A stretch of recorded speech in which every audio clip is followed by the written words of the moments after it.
Good afternoon and welcome to EduAdvisor's webinar series, part of the EduAdvisor Virtual Education Fair, where academicians and industry professionals will weigh in on a number of topics, ranging from choosing an education pathway to jobs and careers. My name is Nina, and I'll be your host for today. We have an exciting lineup of speakers who will be weighing in on a variety of topics such as managing anxiety and mental health in a pandemic, choosing the right medical school, and vehicle inspection as a professional competency. Today, we have speakers from SEGi University. I'll pull up our speakers for today. Hi. Hi, everybody. Hello. Hi. All right, today we have Mr. Kenny Ng, psychology lecturer, licensed counselor from SEGi University, who'll be sharing with us on how you can manage anxiety and mental health as a student during this pandemic. And we have Mr. Justin, executive marketing from SEGi University, who will be sitting in as the moderator. So before we begin, a little background about our esteemed speaker today, Mr. Kenny.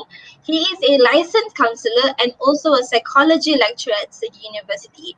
He has an extensive working experience with different universities in providing counseling to students, as well as conducting related workshops and training. Not to mention, he's also provided mental health services to refugee population in Malaysia. Thank you so much for being here today, Mr. Kenny and Justin.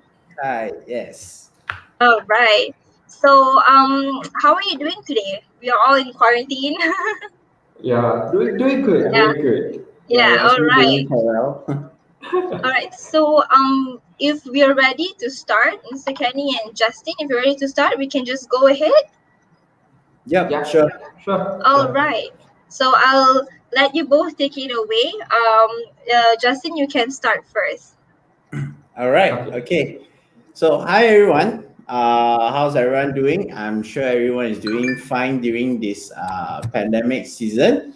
Okay. My name is Justin Wong, and I'm from the SEGi University Marketing Department. Okay. Before we start to the actual topic of the day, which is about anxiety, so I would like to share with everyone on some information about SEGi University. All right. Now, SEGi University has been around for quite some time, a very long time eventually. Apparently, many does not know that. So if you know, that is good for you. All right. Now, we do have various choices of programs, such as from foundation all the way to doctorate programs. Okay, from health sciences program all the way to art stream programs as well.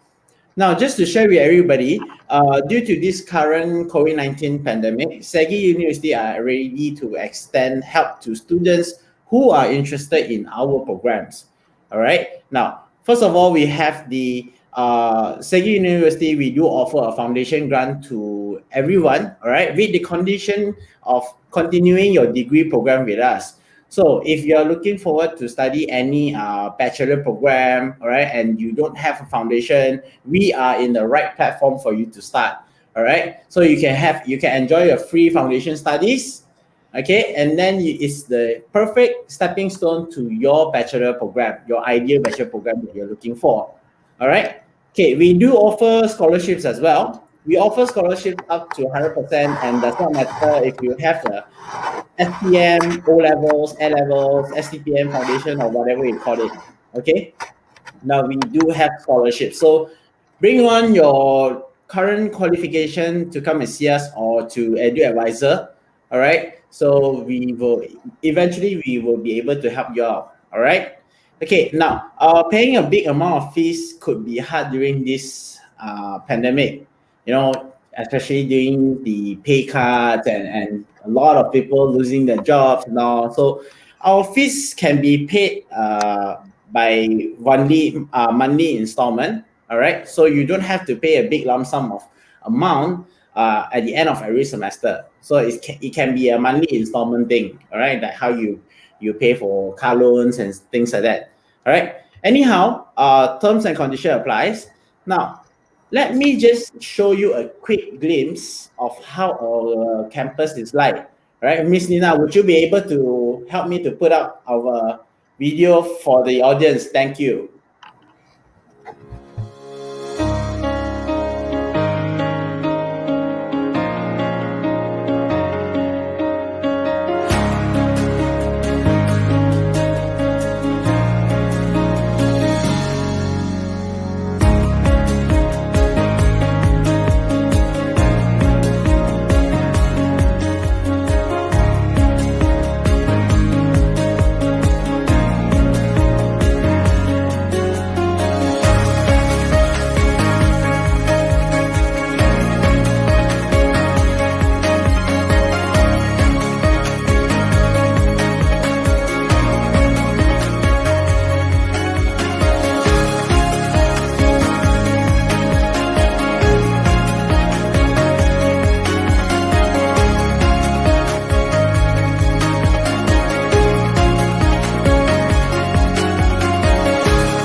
right. So you watched the video already. You know how our campus looks like. Looks fun, right? So if you have any other information that you want to know, you are curious about our programs, feel free to drop by to our campus or go to EduAdvisor. They will be able to help you out.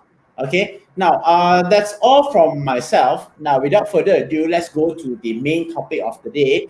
Let's welcome Mr. Kenny Young. Take it Hello. away. Hi. Okay. Uh, all right. So can you guys see the slides? So if let's say if you have any problems with the slides, and do hit us in the comments and let us know about it. All right. Yeah. And Yeah. Justin, do help me out if someone comment or any questions. Yes, You just let me definitely, know. definitely. Cool. All right. Okay. I guess we during this pandemic, or even not with whatever our current situations is, anxiety was always there with us. Even stress that we often talk about. We are feeling anxious. We are feeling stressed out. So often we trying to get ourselves away from anxiety or stress as much as we can. As if we want them to out of our life. Unfortunately, it was always there, whether you like it or not. So why not we have a different perspective on dealing with anxiety instead of pushing them away? Let's just be friend with them. So that is what I would like to share with you guys. What are those way or methods that we can actually be friend with them instead of push them away. And every time when we feel a little bit of anxious and anxiety, it evolve become very stressful to us, and then to a point where we are unable to perform well as what we were supposed to be. So let's just go into a little bit on what is anxiety first. So after that, I'll be sharing you with some thoughts and probably a little bit of tips how we can actually be friends with anxiety. So the last part, what we're going to do is we often talk about mental health, and I guess probably some of you do have this kind of probably mindset or thinking. Where else when we talk about mental health, we always think about disorder like depressions. We talk about schizophrenia. We talk about all those disorders. What else? What I'm going to introduce you guys today is mental health is actually a status where every one of us have it. It's just like your health. If you're sick, you go and see doctors. If you get the flu, you go to the clinic and get some medications. So how can we actually nurture our mental health? It's just like what you do with your health. You take vitamin C, you take fruits. So we're going to look into that as our second part. So let's not just wait for it. Let's just go into our agenda today. So let me just see whether I can move it or not. So, all right. So often when we have these questions, what do you expect? Or when teacher asks you, in a class, or when you are going to university, or even your parents ask you, like, what do you expect from university? What do you want to study? So often that questions come out with a lot of stress. It's like, how would I know? I don't really have ideas. Probably I can do this, or probably I will want to study medications, but I have no idea. So those questions often makes us feel stressed. All right, and then to a point that you couldn't actually process it anymore. Okay, so that is what we're going to talk about, the anxiety that comes, and what is the difference between anxiety and stress. All right, so this is the itinerary which I just explained to you guys. So let's just move on without wasting our time. All right, so the first part, before you know how to deal with your anxiety, the first very very important step is actually to know your own anxiety. We probably have talk about with different your friends, your teachers, even your school counselor. I'm feeling stressed and I'm feeling anxiety. But often you have to know your own anxiety. How does it respond to you? What was your physiological changes response that your body are telling you that I'm stressed? I'm actually feeling a little bit of anxiety. So then you know how to actually deal with your anxiety. So the first step is to know your anxiety. All right. How will we able to know our anxiety? So very, very important. And you always get this message. It's just that we are not paying attention to it. So, it just like comes into your mind and it's just going out from your ears. All right. So what you have to do is from now on, you try to pay attention to your body sensations, all right, such as your heartbeat, such as your breathing. Those are very important message to you. Okay, not to say that I have anxiety, that's why I have to work with my anxiety. No, for you to understand your anxiety and also how you deal with stress, it gives you a better understanding and better control, despite what situations are you in. So probably in school, you don't really have a lot of opportunity to do presentations.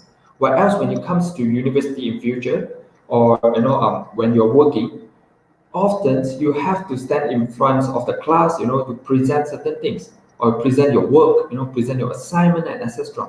So by that time, if you are aware of your anxiety, you know how to work with them.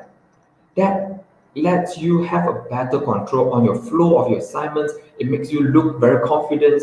And let me tell you, the most confident people when they're presenting, like those uh, advertisements, those TV shows that you watch, in the TV or in YouTube or any social media, they are actually feeling anxiety and certain amount of stress too. But when you look at it, it's like, wow, they're so confident. They know what they're doing. So that is where, because they understand how their anxiety works and they know what they're doing. So the first step is to pay attention to yourself. Yourself often give you the message, like telling you, hi, I'm having a little bit of anxious, I'm having a little bit of stress right now.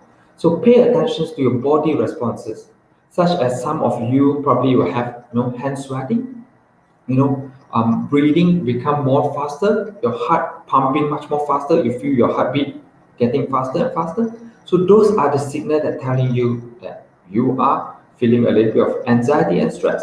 So you have what you are being aware. So now, let's say I'm presenting right now. So I am having a little bit of anxiety over here. So my heart beating is getting slightly faster, but I'm aware of it. So once you're aware, you know how to work with that. So one thing that later I'll be introducing to you, probably I can give you a heads up, is breathing. So breathing is one of the way that you can control, all right, to makes you feel a little bit calmer, so that it doesn't affect your whatever you have in your mind that you plan to do, you plan to say, all right. So not only paying to your sensations, and also keep awareness of what is in your mind. Often the thoughts is the one that make you feel even more anxious. By having all these physiological reactions, you might still feeling a little bit in control. Whereas when sometimes you have this thought, oh my god, I might be ruining it. I can't present, everybody is looking at me, what should I say? And then you kind of losing your words. And that is when your mind, your thought is coming and making you feel even more anxious. So what we are doing is controlling your breathing, is your physical sensations. By you paying attention to yourself, you know what is happening in your mind, then you can actually calm your mind down. So these are the things that what you can do when you're feeling anxious.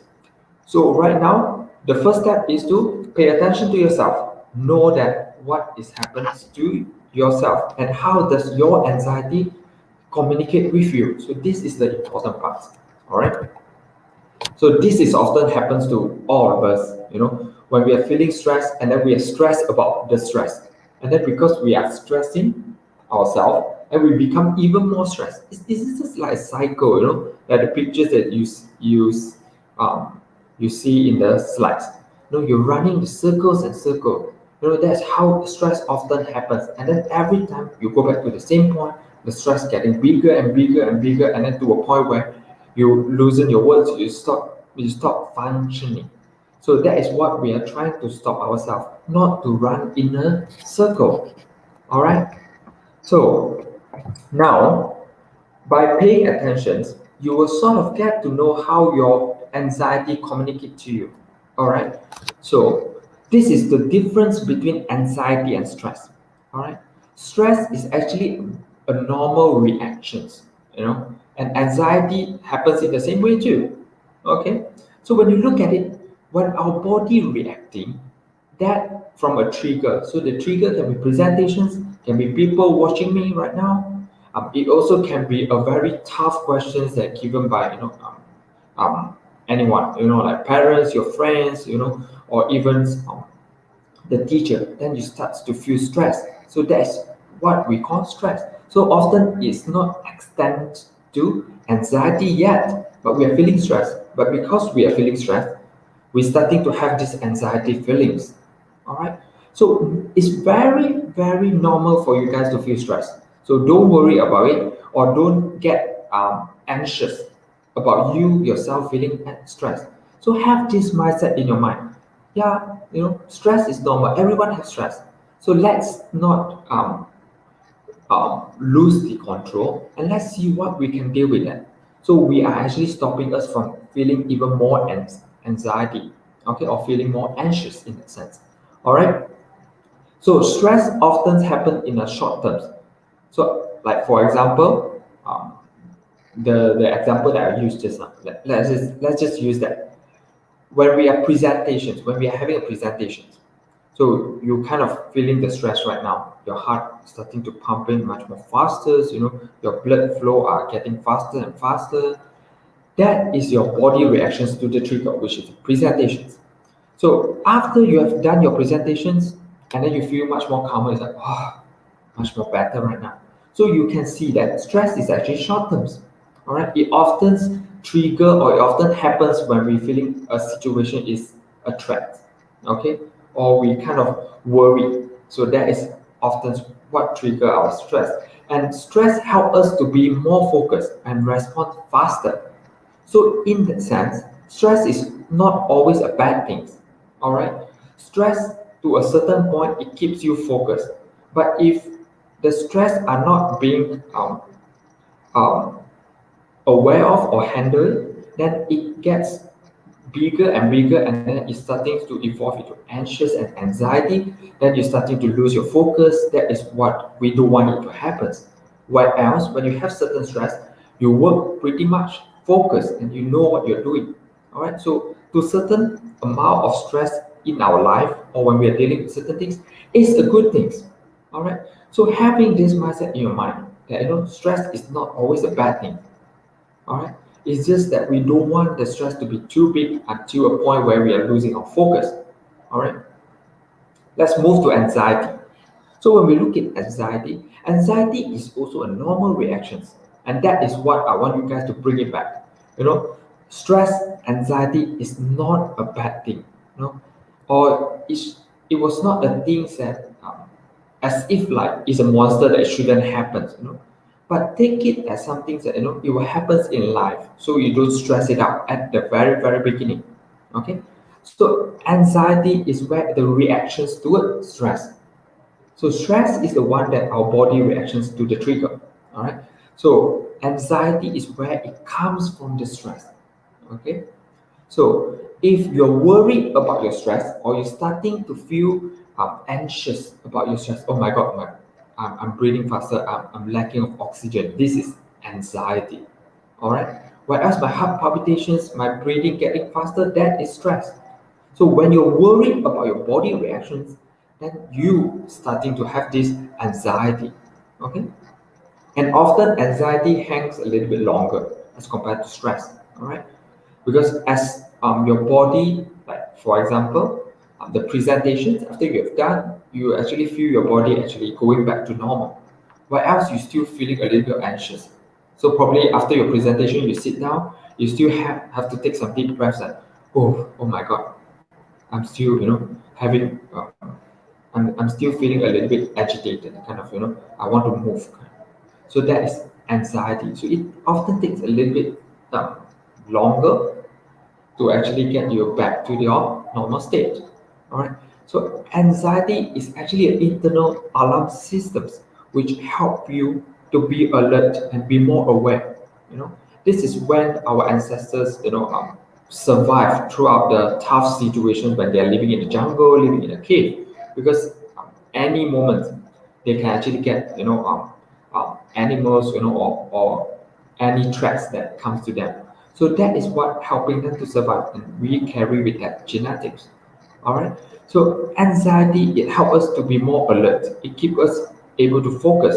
All right. It often being triggered in a way, fight or flee. So either we run or we fight back. So that is when we are reacting to anxiety, and often we try not to get to that stage, because when we are on that stage, we kind of losing the processes. We want to think a little bit deeper to make a better decisions. All right. So what we're going to do is we have to understand how our anxiety respond to us. Every people have a different perspective, different upbringing that kind of evolve into how the anxiety or your anxiety responds to you. So you need to know anxiety, your own unique anxiety. All right. So once we know, then probably we'll think about where does it come from. Does it come from? Okay, I know it's a reaction. It probably has something to do with my genes, but where does it come from? So it can coming from different. If you're looking at timeline, it can be coming from different timeline: your past, your current, your futures. All right. So when you're worried about your futures, that is your anxiety. Like, where am I going to study? What courses should I choose? There's so many programs out there, so you kind of feeling anxious. Oh my God, I have to make decisions right now and this and that. All right. So it can come from the future, or it can come from your current situations. It's just like what pandemic and COVID-19 did to us. The first time that we've been staying at home, we don't know what to do. We used to actually go to school, having activities and study in the library, but now I'm not allowed to do all these things. So how would I able to deal with this? So that is where the anxiety coming from, the current situations, what happened in the past. So let's use the presentation as an example. That is a fantastic example that I like to use. All right. So you look at it in the past. So probably when you were really, really young, during most likely your kindergartens, or when you are in primary schools, for those who are in private school, then probably you are in your grade 5, grade 6. That time probably you requires to do a little presentations, or you happens to represent your class, and then give a speech, or perform a dance in the stage, and then so happen that that day you were not feeling well, or you are unable to focus, and then you make a mistake, and then people start talking about it, and then you feel embarrassing, and that can happen in the past. And whenever people talk about stage performance, and then you feel a little bit uncomfortable, not to the point that you actually run away, but you just feel uncomfortable, and you try to avoid of doing it. So that can be the anxious coming from the past. Right. So it can happen in any point of time. It can happen in anywhere. It can happen in the futures, or it can come in from anywhere. So basically, it can come from any places. All right. So often when we talk about anxiety, it's invisible. It makes it very difficult to describe it and also tackle it specifically, which is why it's very important for you to pay attention to it. All right, and knowing how does your anxiety communicate with you. All right. So the physical responses is one of the best way to notice how does it communicate with you, and when do you start to feel anxiety or feel anxious. All right. So like what we say, the anxiety itself is like a cycle. So when you are feeling anxious, and then you starting to feel anxious about your anxiety, and then you basically have doubled up the feelings of anxious. So it's a self-reinforcing kind of situations that we are getting into. So we're trying to actually get ourselves away from this loop. All right. So often anxiety is also habitual. It's just like how we get used to certain behavior and programs. When we see A, we respond B, and when we see C, we respond D. So it's like a habitual that our body wired in that way. response in a very natural way. So that is very easy to get us into the loop itself or the cycle. So what we are doing is be aware of how does it behave of your anxiety. What was the response that gave you? So what we are doing is trying to break this habitual, all right, so that we doesn't get into the loop and then we become more anxious and anxious, all right. So this is what some of the tips that I will share with you guys. It might not work with every one of you, or probably it work with some of you. And don't stop searching for ways to communicate or be friends with your anxiety. There are thousands ways, there's a lot of ways that you can communicate with your anxiety. But the first thing, like what I say, get to know your anxiety. How does it respond to you? How does it talk to you? All right. If you are so afraid of it, if you keep pushing it away, you will not know how your anxiety is. It's just like imagining anxiety is your friends. All right. And every single friends that you have probably in your secondary, they are different people. Anxiety is just like that. It's just like an emotions, that different emotions. All right. When you are not, or when you keep pushing these friends away, you will not know how these friends react or how was he or she responds to you. So that is what we are trying to avoid of doing it. Okay, I'm not asking you to be welcome and keep making yourself feel anxious. No, I'm not saying that. But when it happens, try not to push it away. I'm not asking you to get it very close to you. But what you do is, when it's coming, keep yourself in a level where you're feeling a little bit anxious and try to pay more attention to what your body reaction is. How would I feel? What is in my mind? So that you get to know your anxiety. So by that, you know how to actually work with that. So as you know, anxiety is a loop. Often when it comes to worried or thinking about failure, like I'm not good in maths. Why? Because I failed my maths in standard 1 or my grade 5, and then after that I just cannot focus on mathematics anymore. All right, so that stops you from moving, and then that creates a lot of anxiety every time.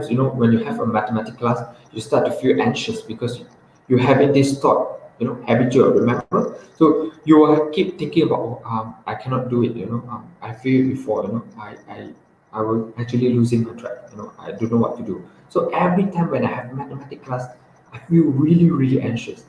All right. So the first thing, when you know your body reactions, having this in your mind and start doing it, doing it badly. So it is going to be a challenge, and then you might not be doing bad or doing good. Sorry. So why not just try it? Do it the first time, and then it's fine to do it badly. Nothing bad. Mathematics. Let's take mathematics. So you fail in your grade 5 or standard 1. So after that, you have mathematics class. So why not you give it a try again? What happens if you fail? Another fail. So you can actually do it, but if you are not doing it, you will not know whether you can succeed or not. So the first things is to allow yourself, allow yourself to do it. That even turn out badly. All right. So if you still remember when you are a kid, I always say that children are the best teachers for us. As we grow up, we tend to have more worry. But think back when you are, in your, even before, when you are in daycares or when you're playing at your, backyard, you don't really, care so much about birds, and then that's where you learn the most. And if you still remember how you taking your, your bicycle and then you start riding it, the challenge, or even the first time that you stand up and walk, we did fall, but it doesn't stop us. It's fine. You just fall down and then get back again and then we walk again. So allow yourself to do that. Be like a children. Try it again. All right, that is what it can work with your anxiety. So if you're feeling anxious, get yourself to a point where, all right, I'm feeling anxious, I'm feeling anxiety. Admit it, acknowledge that your friends are there, but let me try again. Let me try. All right. So that's what the favorite quotes that I want to actually share with you guys. If a thing is worth doing, it is worth doing badly. So if that is the things where it means a lot to you and you want to do it, do it. even it turned out badly, do it, so that you are actually overcoming your anxiety and stress. At least you give yourself a try. And also be kind to yourself. That's very, very important. I know that you fail, I know that you fail mathematics, even you try. But be kind to yourself, at least you try. Forgive yourself, and you are the best persons to support yourself. Anytime, anywhere you go, you are there. So be kind to yourself, support yourself, allow yourself to try. Even if you or it doesn't work out, forgive yourself, allow yourself to try again. you know don't be too harsh on yourself. All right. Another things I want you to keep in mind, if you are doing a things and it makes you feel anxious, probably there's a meanings, there's meanings behind why you are doing it, even you are feeling anxious. Look for it and find out the meanings, and that will help you to go through it. All right. And often when you're doing certain things, there must be a meanings to other people also. If you're able to find that, you will understand why you are doing, and it serve and give you a courage or to work on and to continue on what you're doing, even you're feeling anxious. All right. This is another favorite quote that I like to remind myself often. He or she who has a why to live can bear almost anyhow. So if you know why you are doing certain things, if you know why you are doing such a things, you can actually bear with the anxiety. You can overcome it. You allow yourself to work on that. So that is how you be friends with your anxiety. Don't be afraid of it. If the task is giving you stress, and then this stress evolves into anxiety, then work with that, acknowledge that you're having this anxiety, and look for and allow yourself to try. And forgive yourself if it doesn't turn out good. All right, as long as it's not hurting other people, it's not putting any people in danger, there's no harm of trying it. Okay. So take a deep breath. When you are having anxiety or anxious or even stress, take a deep breath. Allow yourself to breathe. Often when we're anxious, we tend to forget about our breathing. So what you can do is when you're doing presentations or when you're starting to, knowing that, okay, my friend is coming closer to me, I'm starting to feel anxious, my breathing is becoming faster, allow yourself to take a few minutes, or even you are given the privilege, and or if it's not, 10 seconds is good enough. So what you do is pay attention to your breathing. What I mean by pay attention to your breathing is not asking you to breathe, not doing that, but doing it slowly and pay attention to the airflow into your body. Okay, so you can breathe it with your nose, then you can breathe out with your mouth.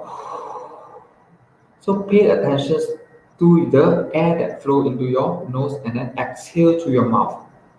All right. So that is very important. It can help you to calm yourself down, to get yourself away from it. Then only you go and think about what I can do right now. Okay. Even the 10 seconds, it works. All right. Like when you're having a presentations later, 1 minute after this, what can I do? And you can just take 10 seconds before you start speaking. All right. Then you just take a deep breath and focus on the air itself. All right. So that is what a little bit tips for you when you're feeling or when you start to notice that your anxiety, your friend is coming to you. Just take a deep breath. All right. Then you actually calm yourself down. Then you were able to start to get yourself back on the track. What you plan to do and etc. Okay.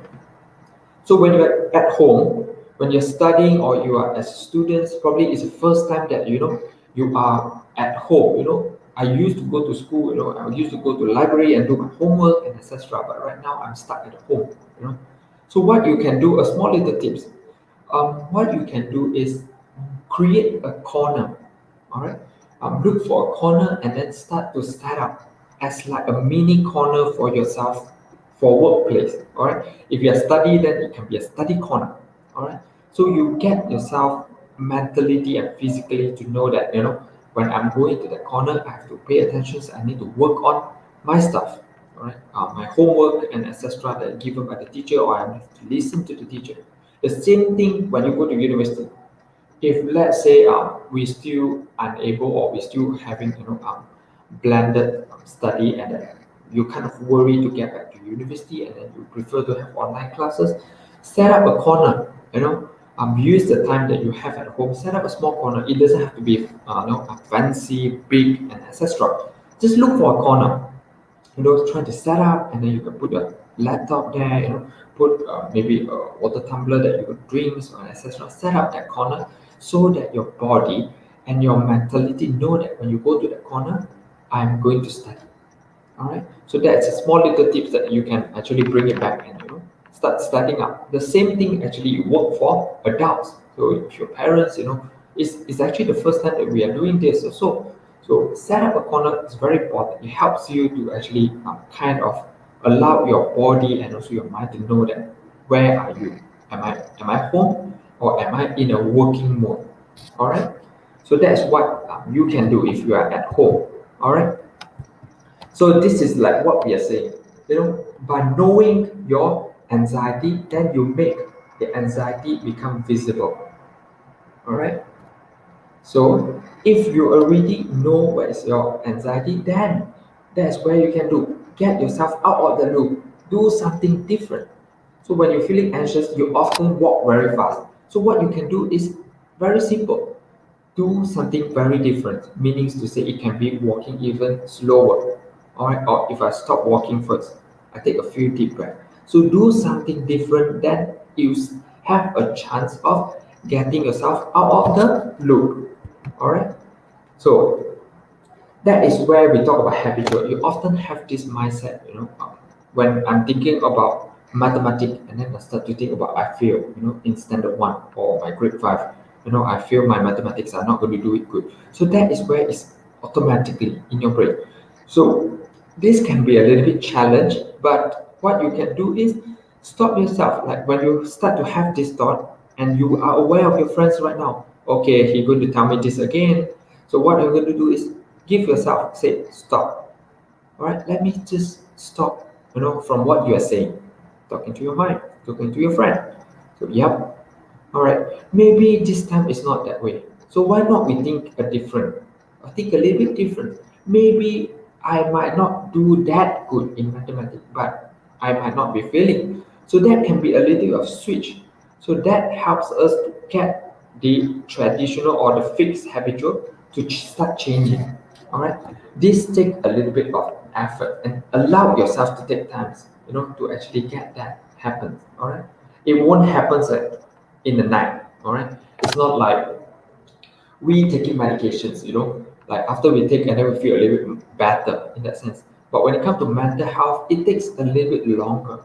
All right, so allow yourself to have the time. All right, okay. So if that situations, you cannot stop that. Okay, you can't stop the wave, but you can learn how to serve it. So if anxiety is going to come into our life, whether now, futures, or anytime, so why not we don't push it away, but we learn how to work with our anxiety. Okay, probably I need a little bit of stress, but not anxiety at this moment, because it's going to get me into a point where I'm unable to function. So, my friends, let's stay there for a while. Wait for me.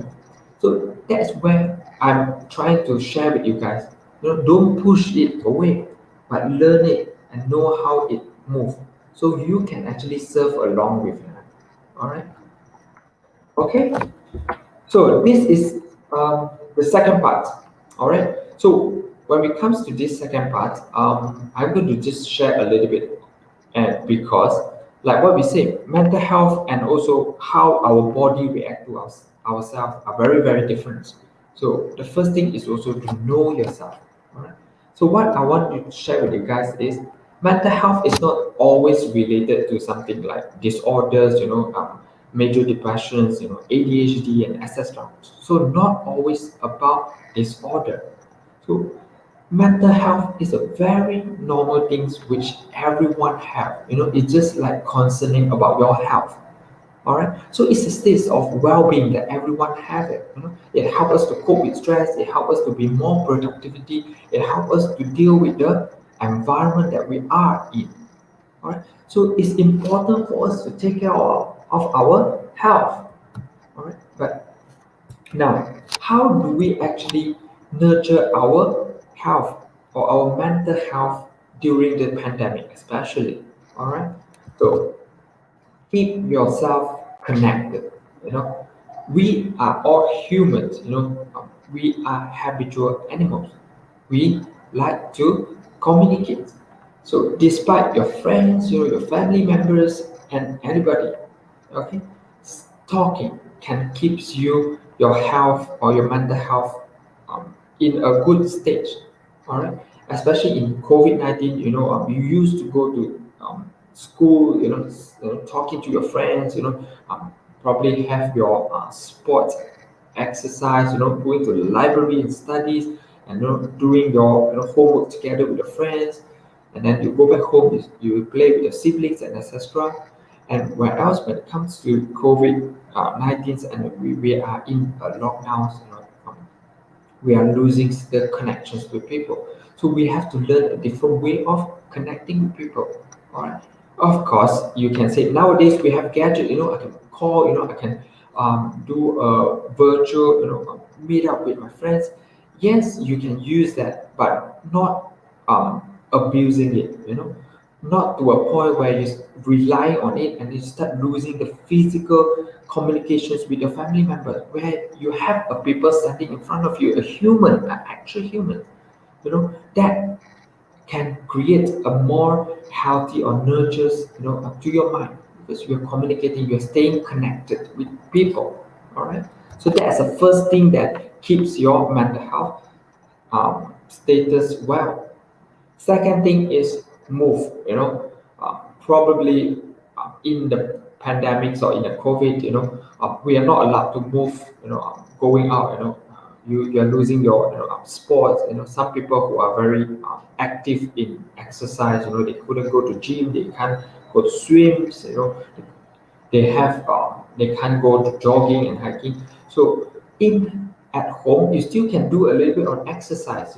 I believe that you guys have the access to YouTube, online. There are fantastic tutorial that you can learn. How can we actually do some exercise at home. So get your physical active, not only sitting on the corner or start working. So give yourself time yourself to have certain moments where you get yourself moving around. Okay, so that keeps your mental health status healthy. All right. Other than that, what you can do is probably pick up a little new skills. I guess some of you might being a very good coffee maker probably. I still remember when during the lockdown period, that there's a lot of tutorial about how to make coffee, at home and things like that. So that is fantastic. So when you're doing and then you pick up a new skills and then you try it out and you feel good, and then they said, wow, actually, I might not be a very good barista, but I can make coffee. So that kind of rewards feelings. It keeps your mental health healthy. So pick up some things that during this pandemic, or you are not allowed to go out to play sports. And what can you do at home? Pick up some new skills. If you used to like music, probably you can learn a little bit on pianos, guitar, and etc. There's no harm in doing it. All right. So allow yourself to learn new skills. It also nurture your mental health. All right. Other than that, what else can actually nurture our mental health is about sharing. All right. Sharing can nurture your mental health. Remember, we are habitual. We communicate with people. So when you are sharing certain things, it doesn't have to be very expensive, or it has to be a very big things that to share with people. It doesn't often have to be in that way. Sometimes it's just about saying thank you and showing appreciations that lights up a person's day, and that give a nutrition to your mental health also. that you feel good when you're sharing certain things, you're giving people, happiness. So it doesn't have to be really big, like what I say. So if you're picking up a new skills, let's say you are able to make a coffee or latte, at home, then you can actually share that with your siblings. You can share that with your dad, or dad, I make coffee for you. So that also nurturing your mental health. So you can actually do that. I'm not asking you to be very materialistic that you have to, give money to people or etc. It doesn't have to be that. It can be a small act of love that you show to other people. All right. So often when we are in pandemic, we are constantly worried, like for example, we are always having this mind thinking about any possibility in the past, current and future. We have different thoughts that come into our mind even we are sitting down and we are looking at the TV as if like we are relaxing, but we are not, because our mind are keep having new thoughts coming in, and by end of the movie you still feeling tired because you are not resting, you are not paying attention to your moment. So what you can do to allow your mental health to being nurtured is actually removing all these thoughts, right? By allowing yourself to pay attention to your current situations or presence. So that's what we often say mindfulness. All right. So if you are at the present, just pay attention to what is around you. Like probably right now you're watching, the webinar. All right. And you might not notice that actually your tables have others, your phones and etc. So that is what you are not being in the present. So if you are in the present, you are actually getting to know like what is happening around you. All right. And not stuck in your mind thinking about what I'm going to eat, later, where am I going to study, um, is this university better than the others? Should I study engineering or should I study psychology? Or even should I study medical? So that is all this thought you are not being a presence. So bring yourself back to current. Like, oh, okay, I have to remove all this thought first. Let me focus on the webinar. Let me see what can I learn. So that is where you refocus on yourself. There are people who say that our mind is just like a monkey, it likes to move around, so by focusing and always bring yourself back, like, okay, wait, not let's not go too far, let's just focus on what happens right now. So pay attention to what current situation is, will help you to nurture your mental health. So like for example, if you exercise, get yourself physically active, so you have to be present, in the exercise, not about moving your body and your mind is still at somewhere else. So that is what you have to bring yourself back. So they often say pay attention to your breathing is one of the easier way to do so, because you just got your mind to focus on the breathing. All right, like thinking about breathing. So that is why how you can bring yourself back on focus. If you're doing exercise, if you realize you might sometimes drifted away thinking about what happened to this, and then you have some past memory come into your mind. That is not you being in the presence. So what you need to do is bring yourself back. So often focusing on your breathing can help you to actually bring yourself back to the presence. All right. So that is what we have, and I hope you guys learn a little bit things, or more or less, have a little bit on, tips on how you can work, during your pandemic. So, do you guys have any questions that you would like to ask, or? All right. Yeah, so it's already nearing the end of our session. We can move to the Q&A session right now.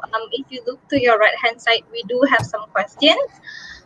We have one from Joyce. I'll just pull it up into the stream. Okay.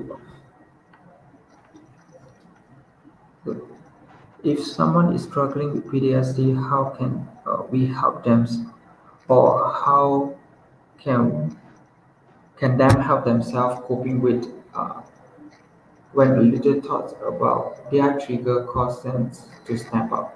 All right. Okay.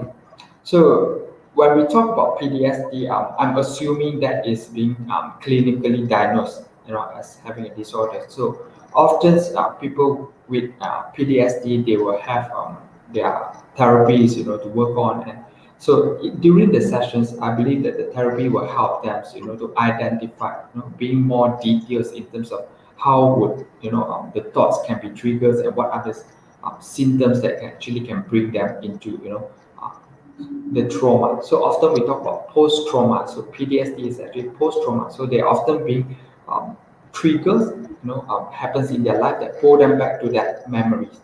So the therapies, I believe that it will actually help them to identify how can I, the triggers pull me back to the trauma. So they identify it so that they can stop them from getting back to the trauma. All right. So I believe they will actually share with them certain tools like deep breathing techniques, which help them to calm themselves down. All right. Or there are certain things that they can do is being present. So when they are having such a thought, so what they will often do is ask them to pay attention to their surrounding. All right. Or they can do is start counting backwards like from hundreds. So your hundreds, 99, 98, 97, 96. So it's about bringing yourself into the focus and not being pulled back to the memory loop. All right. So that could be some things that they can do. So often they will work with the therapists to find out the best method that they can use. Yeah. Right. On that note, Mr. Kenny, I do have a question. I think it's related to that question as well. So if you have a Sure. friend who do have PTSD, how can that friend learn how to navigate their behavior around, being close to somebody with PTSD? What are things that that person should or should not do when they are in contact with, their friends with PTSD? I see. I see. That's a very good question. So often, if you are aware that your friends are having PTSD, so what you can do is get before they actually encounter that, you can have a conversations with your friends. Like how can I help you? Does your therapy tell you any things that you need to do when you are having this trigger, or anxiety? So you get to know how it can work for your friends. So like what I say, every people can be very different. All right. Right. So if let's say you have no idea and then you suddenly have your friends, starting to get this, breathings, and then they're starting to actually breathe, faster and faster, and then they're starting to panic in that sense. So what you can do is probably not getting so many people around them, so allow them to actually have, breathing. So what you need to do is bringing them back to the present. So start having conversations about currents. All right. And don't get so many people starting to ask, are you okay? Are you okay? So just, Hmm. allow a person to be there. And then this person's talking to like, for example, the person who are encountering panic attack, so that he's not overwhelming by what happens around them. Okay. So the person who are dealing with this individual who have probably, let's say, getting more anxious, he himself have to be calm first, or else two people will actually get into a situation where you are getting anxious and I'm anxious about you, and then we both are getting anxious. So you have to be calm, and then you start to have conversations. And what you can do is having the conversations in present tense. It's like yeah, how do you feel right now? So get them to actually bring into presence, like oh, what are you planning to do later? Things like that. So have a conversation in a present context, all right? Or you can ask them to pay attention. Do you notice? Or you can ask them, what color do you see in your current situation? Then it start to bring them back to conscious ability. They will start talking about maybe black, white colors, blue. All right, okay. So they are being pulled back and not getting into the loop of the memories. All right. Maybe we can answer another question. Mr. Mhm. Kenny, you can take your pick. I'll let you guys make the choice. Yeah, so there's one from Suvin Leong. We can do that one. Sure. Right. Is there Is any long-term implications or impact on our brain if you're constantly anxious or in a state of depression? uh Okay, that can be a very clinical, what would I say, a very technical questions, I would say. So there are different research who come out and then they was trying to actually study the impact. Of course, there are to certain level they have a certain impact. To what extent? I'm sorry that I was not a neurologist to answer that, and I don't think I'm in the right position to answer that. But what I can share is probably my opinions in that sense. So often I would say because our brains are having this what we call neuroplasticity. So our brains is actually very flexible. If we are constantly wiring or if we are constantly processing a certain information in that way, it will become a pattern. So that will actually become fixed in that sense. So it's more harder for us to work on that. But having said that, we are having ability to actually move out from that. But it's just taking more effort in that sense. Alright. All right. I think we are actually at the end of our session, Mr. Kenny. Yeah. Uh-huh. So yeah, I think that was a very valuable information given considering in this pandemic and students. I don't think a lot of people touch on how students should navigate their mental health. Yes, the pandemic has affected a lot of working individuals, but students, I feel like even 14-year-olds, up to like college students are also struggling with these changes. And I think Yeah, this is a really good topic for them. Yeah. I see. I hope it helped, more or less, I'm just sharing it. Yeah, no, it's really good. All right. So, we hope that our audience has gained some valuable information. This is something to take note on to. Thank you, Mr. Kenny. Thank you, Justin, for being with us today. Thank you for being a sport. And I have a good day, and I hope to see you guys soon for the next webinar. Okay, sure. Bye-bye. Okay, thank you. Bye. Bye-bye. Bye. All right. All right. So there you have it. Thank you to our audience for joining in our webinar session with Mr. Kenny of SEGi University. Up next, we'll have Ms. Barbara Ng from Manipal University College, Malaysia, who will share with you everything there is to know on choosing the right medical school. So don't go anywhere and stay tuned for more. For those of you who just joined us, welcome to our webinar series that's part of the EduAdvisor's Virtual Education Fair. We have an exciting lineup of speakers who will be weighing in on a variety of topics such as managing anxiety and mental health in a pandemic, choosing the right medical school, and vehicle inspection as a professional competency. So right now, we already have Ms. Barbara in the stream. I'll just pull her into. All right. Hi, Ms. Barbara. Hiya, hi Nina. Hi, how are you? I'm good. And yourself? I'm doing really good. Thank you. All right. So I think we can just get started with these. To those of you who just tuned in, my name is Nina. I'll be your host for today. And right now we have Ms. Barbara Head of Marketing and Student Enrollment from Manipal University College, Malaysia, who will be sharing with us on how to choose the right medical school. Here's a little background about our esteemed speaker today. Ms. Barbara has been in medical education placements for over 10 years, having worked with Irish medical and dental schools. An accountant by profession, Ms. Barbara has also worked with students from age 3 up to pre-university in an international school setting. Currently, she is the head of marketing and student enrollment with Manipal University College, Malaysia.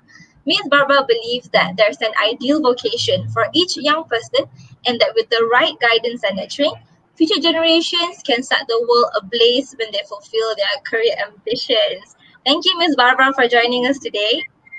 Thanks, Nina, for having me, and a very good afternoon to our viewers. I hope everyone's had a lovely lunch and you're settled into the weekend, especially for those who just finished their SPM exams. It's freedom time. Right. All right. So before we begin, to our live audience watching, if you have any questions for Ms. Barbara, do leave a comment in the comment section below on your respective platforms, and we'll get them answered at the end of the session. Also, don't forget to check out Manipal University College Malaysia's virtual booth while you're at the fair. Miss Barbara, if you're ready, we can get started now. Great. Is my screen up? You can see the screen, yeah? Yeah, your screen's up. Yeah, I'll just share it. Okay, it's in the stream now, Miss Barbara. Okay, great. So very good afternoon, future doctors and mom and dad. If you're tuning in, I like to say your career begins here because you've taken the first step in finding out more in becoming a doctor. Okay, today what I'm going to be covering with you in the next half an hour or so would be this. Firstly, of course, what is the road to becoming a doctor? Is it a short one or a long one? Secondly, if you've decided that becoming a doctor is the right vocation for you, where do you do it at? Thirdly, a little bit of an advertisement telling you about who Manipal University College Malaysia is, and of course, a plug for Tourism Malacca by sharing life in Malacca. So let's get started. The road to becoming a doctor. Whether you're tuning in today because you've always known you wanted to become a doctor since you were young, or the last 12 months have inspired you, seeing our DG of Health and the various personalities on the news and on the internet, stepping forward as frontliners, in fighting this pandemic. Whatever your motivations are, this is the road that you actually have to go through if you want to become a doctor. We call it a continuum because becoming a doctor is not just obtaining an MBBS. It is more than that. You start off with your undergraduate degree, which is an MBBS. And if you're Malaysian and tuning in, you then need to serve as a house officer for 2 years. That is a mandatory service in order for you to get your practice license. Now, if you are 17 years old and tuning in, I'm going to explain this part. It's kind of like, if your mom and dad have said, right, you finish your SPM, go learn how to drive. You get your L license first, correct? That would be equivalent to passing your MBBS, okay? So to get your L license, you have to go and sit for your undang-undang. That's the same as 5 years MBBS. You got your L license, you have to take your practical, all right? And then you get your P license. You have to drive a vehicle with the P sticker for 2 years before they give you a firm driver's license, correct? That's what house officer is, okay? So when you graduate from your MBBS, you'll be given a provisional practice license. And when you successfully finish your housemanship or internship after 2 years, that's when you actually get your proper medical license to practice. If you choose to stay in the government healthcare system, your next level would then be becoming a medical officer.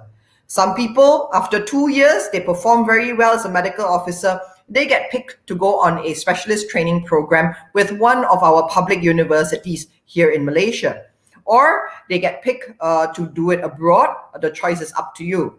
Now, a specialist training is actually working on a job and going home to study for your board exams, right? So it's not a study and work, it's a work and study. And depending on the area of specialization you want to go into, it could be as short as 2 years, it could be as long as 4 years. After you become a specialist, you could then say that, oh, I want to further subspecialize. To give you an example, if you like young children and you're thinking you want to become a doctor and eventually become a pediatric surgeon, meaning you will operate on people your age, 17 and below, that would be your first specialization, okay? And then after that, you decide that, oh, you just want to operate on, say, babies, newborn babies up to the age of 2 years old, neonatal specialist. That is then a subspecialization, right? Let's do the math. 5 plus 2 plus 2 plus 4 plus 3, you're talking about 13 years. I always tell students, if you want to become a doctor, it's a marathon. It's not a sprint. Now, you've just left school and, perhaps last year was the only year you didn't have sports day. But if you think back to 2019, school sports day, your friends who did the 100 meter, 200 meter, 400 meter dash, and your friends who ran the 1,005 and 5,000 meters, they train very differently because a sprint is all about the power in the legs, whereas the cross-country runners or the marathon runners, it's about the mental stamina, the physical stamina, and the entire body muscular power, not just the legs, right? So if you are thinking of becoming a doctor, this is the pathway that you need to be mentally prepared for and ready, because you don't just want to stop at an MBBS, get your license, be a house officer. You want to become a specialist.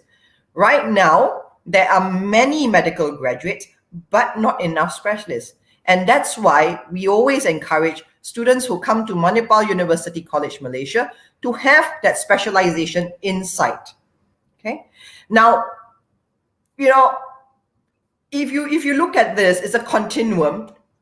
You also can look at it as building a house, right? Your undergraduate degree is the foundation, and then your specialization is the first floor, subspecialization is the second, third, fourth floor. Okay. You know that a house can only go as high if the foundation is strong enough, which comes to our next point, choosing the right medical school.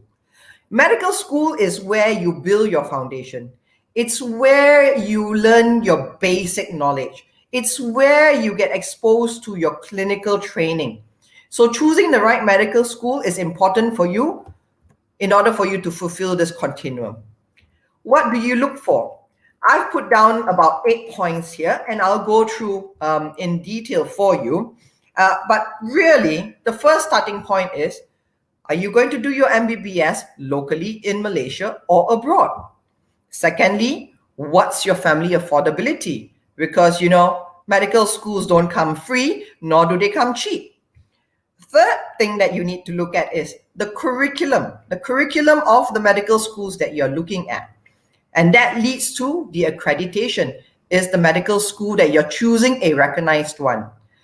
Then only you look at the other stuff, the frills as we call it, the infrastructure, the faculty, the campus, the life outside of class, right? So let's go into this. If you're thinking of studying abroad, you have to ask yourself, why are you seeking to study abroad? Is it because it's something that mom and dad has always told you? We want you to finish your SPM and then leave Malaysia. Study overseas, get a job overseas, migrate overseas, then take us there to live with you in our old age. That could be one reason, right? A lot of people choose to look abroad because they feel that it gives you better career prospects. Is that really true? That comes down to yourself. Some kids have told me, Miss, I want to study abroad because I want to have 4 seasons. 4 seasons is a bit overrated if you ask me. And, having a skiing holiday for a week is very, very different from having to walk through -10, -20 degrees temperature for 3 months at a stretch. So you got to ask yourself, why are you thinking of studying abroad? The next question in this local or abroad thing is, what countries are you looking at? Are you looking to go to developed countries, developing countries, underdeveloped countries? And which of these categories would serve you best, especially when you're choosing to do medicine? Okay, so these are questions that only you can answer, but I'd like you to think about it and reflect perhaps over the weekend. The next area is affordability. This is a tough conversation to have with your parents. I know. We're not trained to ask mom and dad, how much money do we actually have in the bank, right? But it's a conversation you need to have. I've listed here rough estimates of tuition fees. Yeah, tuition fees. It does not include living and accommodation, right? But if you look at it, a medical degree in the UK is about £150,000, and £1 is currently equivalent to 5 ringgit 70 cents. In Australia, it starts at about 400,000 Australian dollars, and the Australian dollar is now at 3 ringgit 20 cents. In the US, 250,000 US dollars onward, and the US dollar is at 4.1. You do the math. We're talking about close to over R1 million just on tuition fee. Where else in Malaysia, a local MBBS starts from 300,000. Okay, so this is a conversation your parents need to have with you, but don't go blindly and ask them, right? Do a bit of your research. You could start by saying, hey, I'm thinking of doing my MBBS and I'm thinking of doing it in Australia. Do we have R1 million for me to do it, right? And I wish you all the best in that conversation. Now let's move on to the meat, the meat on the bone, which is the curriculum. A strong MBBS degree would have about 19 subjects. You will have a bunch of them in preclinical and a bunch of them in clinical, right? This would cover things like anatomy, biochemistry, physiology, in your preclinical, and in your clinical, you will have medicine, surgery, pediatrics, orthopedics, ENT, the list goes on. But the prescribed curriculum for an MBBS, a strong MBBS, would be 19 subjects, right? You've got to make sure that the university you're going to covers these 19 subjects. Then you need to look at the teaching and learning objectives of these 19 subjects. Are they covering it because, it's prescribed? Or are they looking to teach you these 19 subjects in a manner which allows you to learn beyond the textbook and outside of the hospital environment? For us here at MUCM, our teaching and learning objective is so that you have strong clinical exposure. Okay, so we place a lot of emphasis on our clinical subjects. It's very intense. You have very little holidays, but it's because we cover these subjects and we want to make sure that you get as much exposure at the teaching hospitals as possible, right? So that's the curriculum. The next one would be accreditation. You are going into a highly regulated profession, okay? I like to tell students, becoming a doctor, and doing the MBBS, basically we are giving you the knowledge to heal. After all, that's why you want to become a doctor, right? You want to save lives. But if wrongly used, that same knowledge, you could also use it to kill. And that's why there's this need that wherever you do your MBBS, you've got to make sure that it's recognized so that the medical council gives you the license to practice. We encourage that even if you're looking to study abroad, your MBBS, make sure that that university, that degree is recognized at least in Malaysia.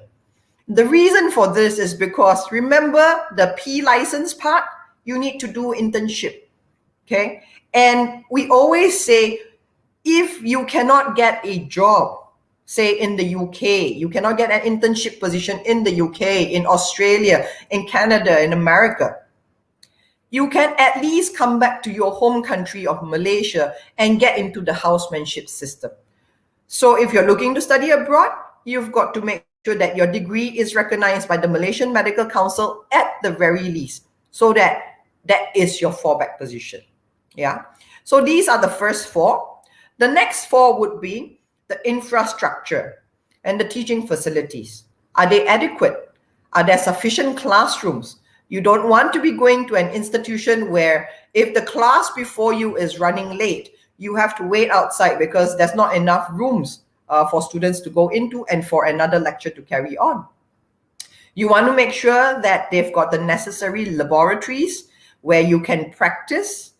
Okay, you want to make sure that it's a comfortable place, it's not a shop lot, right? You want to make sure that it's modern and it's up to date, because the thing with medicine is technology has changed the face of teaching and learning significantly. Yeah. So these are some of the things you want to look at when you look into the school that you're targeting, the infrastructure and teaching facilities. Then is the faculty. Faculty would be the teachers, professors, assistant professors, lecturers. Are they properly qualified? Do they have the necessary experience and credentials to teach you that subject? For example, if someone is going to be your professor of surgery, you would want that he or she would have at least done a lot of surgeries in their time, correct? If they've not cut into anyone, how are they qualified to teach you how to cut into someone? By watching Grey's Anatomy? I don't think so. Okay. You also want a healthy mix of nationalities, simply because each professor will bring their experience from their home country. That way, you learn about the healthcare system in other countries around the world without having to leave Malaysia just yet. It will also help you decide if in future you want to gain some practical experience in those countries. You already know what it's like because your professor told you. Okay. Last, you want to have a strong faculty to student ratio. The last thing you want is to join a school where if you need to see your professor for some extra help, to get some guidance. The waiting list for an appointment to see that professor is a long one because there's just too many students. Here at MUCM, our faculty-student ratio is 1:6. In fact, most of the time when it comes to reading week, which is the week before examinations, our professors will be around the lobby area so that students can come and see them for some last-minute help. You want stuff like that because then you know you're not in this difficult MBBS journey on your own. Your faculty is right there supporting you. Okay? Now let's talk about the nicer frills, the campus, because wherever you go, the MBBS is 5 years. You want it to be in a campus environment and setting where you're comfortable with. You're literally going to be calling it home for 5 years. Yeah. So you want to pick a place where you're comfortable. You could make it your own home and stuff like that. It's not set in a location where, to buy a bottle of shampoo is going to be very difficult. To get food is going to be very difficult, right? So these are the things that you look at. Last but not least, while a lot of people say studying MBBS means you do not have a life, I disagree. And I know because my previous housemates were actually medical students. And, even in their final year, they had more life than me, okay? You want to make sure that your medical school or your university has got sports facilities because you're going to be stressed. Okay, whatever you choose to study as a student at university, you're going to be stressed. And one of the best ways to relieve stress is through exercising. Okay, you want to be able to go for a run, a jog, a walk, shoot basketball, slam a tennis ball, whatever. Work out, carry weights at the gym. They've got sports facilities made available to you so that you don't have to add a gym membership to your cost of living, right? You want to make sure that their student council is active, representing you, giving that student's voice, working very well with the management of the university. You want to make sure that they've got community service events that you can participate in, because after all, being a doctor is about helping people. How best to help people as an MBBS student? Involve yourself in community service. You also want to make sure that they've got an active calendar where you are exposed to academic events, for example, research competitions, inter-university level and things like that, as well as bringing in professionals to come and talk to you, ready you for housemanship, ready you for specialization. So these are the things that you should be asking them when you visit a medical school or when you are evaluating a medical school. Okay. Now, if you have the chance, perhaps not now because it's pandemic, I always say the best discovery is self-discovery. So, if it's possible, go and see the place for yourself. If you have, if you're still in like Form 3, Form 4 and you're tuning in, look out because a lot of us organize what we call discovery camps where you come, join us for a day during your holidays, be like a medical student. These are some of the students who had joined us in 2019 before COVID struck. And, we basically let them go through a day as a medical student, right? So these are the things that you need to try and get yourself exposed to, okay? So you've been listening to me. I'm Barbara from Manipal University College, Malaysia. We are part of the Manipal Global Education Group from India. You may have heard of us as Malacca Manipal Medical College, but since earlier this year, February 2021, we've been upgraded to University College and now known as Manipal University College, Malaysia. We had our first batch of students here in Malacca in 1997, so that makes us out to be about 24 years old. We've been focusing on healthcare since our establishment, and over 60% of our graduates have gone on to specialize in various fields, not just in Malaysia, but in the UK, US, Australia. So who says a local degree confines you only to Malaysia? If anybody tells you that, tell them Miss Barbara said they're wrong. Okay. We offer 3 programs: a foundation in science for those who have just completed their SPM, or if you took your IGCSEs end of last year and still shopping around for a pre-U. We anchor in 2 degrees. The first one is the Bachelor of Medicine and the Bachelor of Surgery, MBBS. We also have a Bachelor's of Dental Surgery. Our foundation in science is a one-year program spread over 3 semesters, and is unique because we embed the subjects from the MBBS preclinical years into the foundation.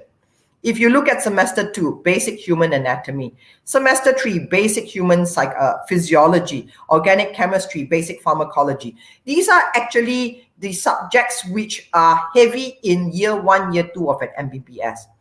We introduce this in the foundation in science because we want your ears to get familiar to the terminologies used in this subject. These are where the long Latin words, technical words, that you'll be inundated with when you study your MBBS or BDS, right? These are the subjects which carry that. So imagine if you've had 4 months of familiarization, it's not going to feel too foreign for you, okay? I'm going to liken it to if any one of you enjoys watching K-drama, and then suddenly your parents says, we are going on a family holiday to Seoul. Now that COVID is gone and we can travel, we are going to Seoul. You would feel excited because you've seen much of Seoul when you watch K-drama. You'll be thinking, oh, I want to go and visit this place where that movie was shot and things like that. Okay? It's the same experience here. When you are taught the subject, even though it's an introduction to it at your foundation, when you go on to your MBBS or BDS, you're going to go, oh yeah, we learned a bit about that then. And your confidence level goes up and you won't feel so stressed. Okay? Our foundation is taught through a variety of manners, but you do a lot of group work. Okay, this is different from school time where it's a lot of individual work. When you come into university, it's all about group work, especially in MBBS or BDS, and you get introduced to that during your foundation year. Okay, it's a guaranteed pathway into our MBBS or our BDS. And if you're thinking, the foundation at MUCM sounds good, but I'm not sure if I want to be a doctor or dentist, don't worry. Our foundation is MQA recognized, and it is a valid entry requirements towards any other healthcare related degree field with other Malaysian private institutions of higher learning. Okay? Now, coming to our Bachelors of Surgery, it's a 5-year program with 2 intakes a year. And it's a unique one because we are one of 3 medical schools in Malaysia that actually have what we call a shadow housemanship.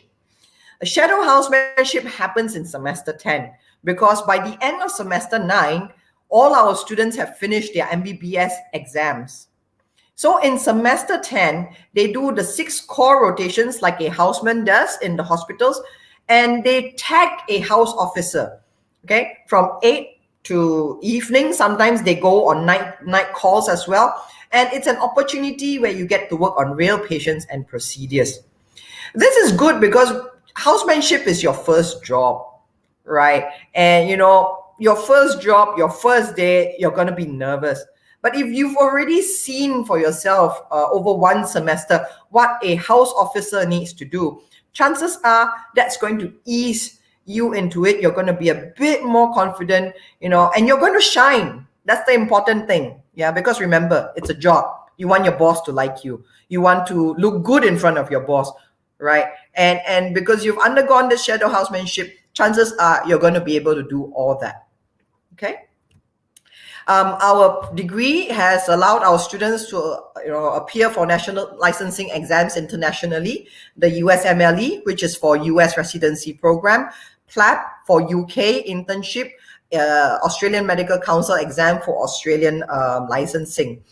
And these are some of our graduates who are now working around the world.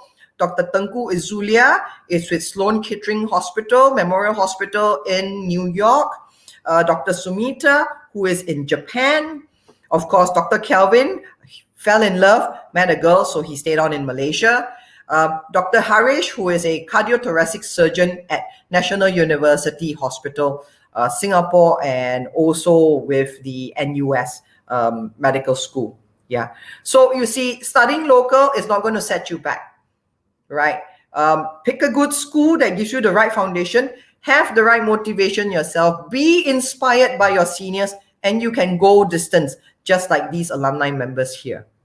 Okay. Now, The MBBS is over 10 semesters, as I said earlier. Preclinical is the first 2 years, and then clinical is year 3 onwards. Clinical basically means you learn from the patient in the hospital. We are tied with 7 hospitals, government hospitals in the state of Johor and Malacca, and we've got over 1,000 beds available to us through these 7 hospitals. So you don't have to, you're not going to be short of patients. And trust me, you will see almost everything and anything that can happen to the human body in the hospitals. These are some of our facilities, anatomy, the laboratory where we have cadaver dissection. If you don't know what cadaver is, please look it up. But make sure your meal has digested first, okay? We've also got virtual dissection for those of you who are a bit girly to touch a corpse, right? Our anatomy museum is populated with plastinated models, which are actually cadaver parts, which have been wrapped with plastic so that they're protected. And, anatomy, the virtual dissection, this is what it looks like, yeah? This is a short video of how anatomy works. It's a hand, right? And it allows you to, pull down, right down to the veins and the bones.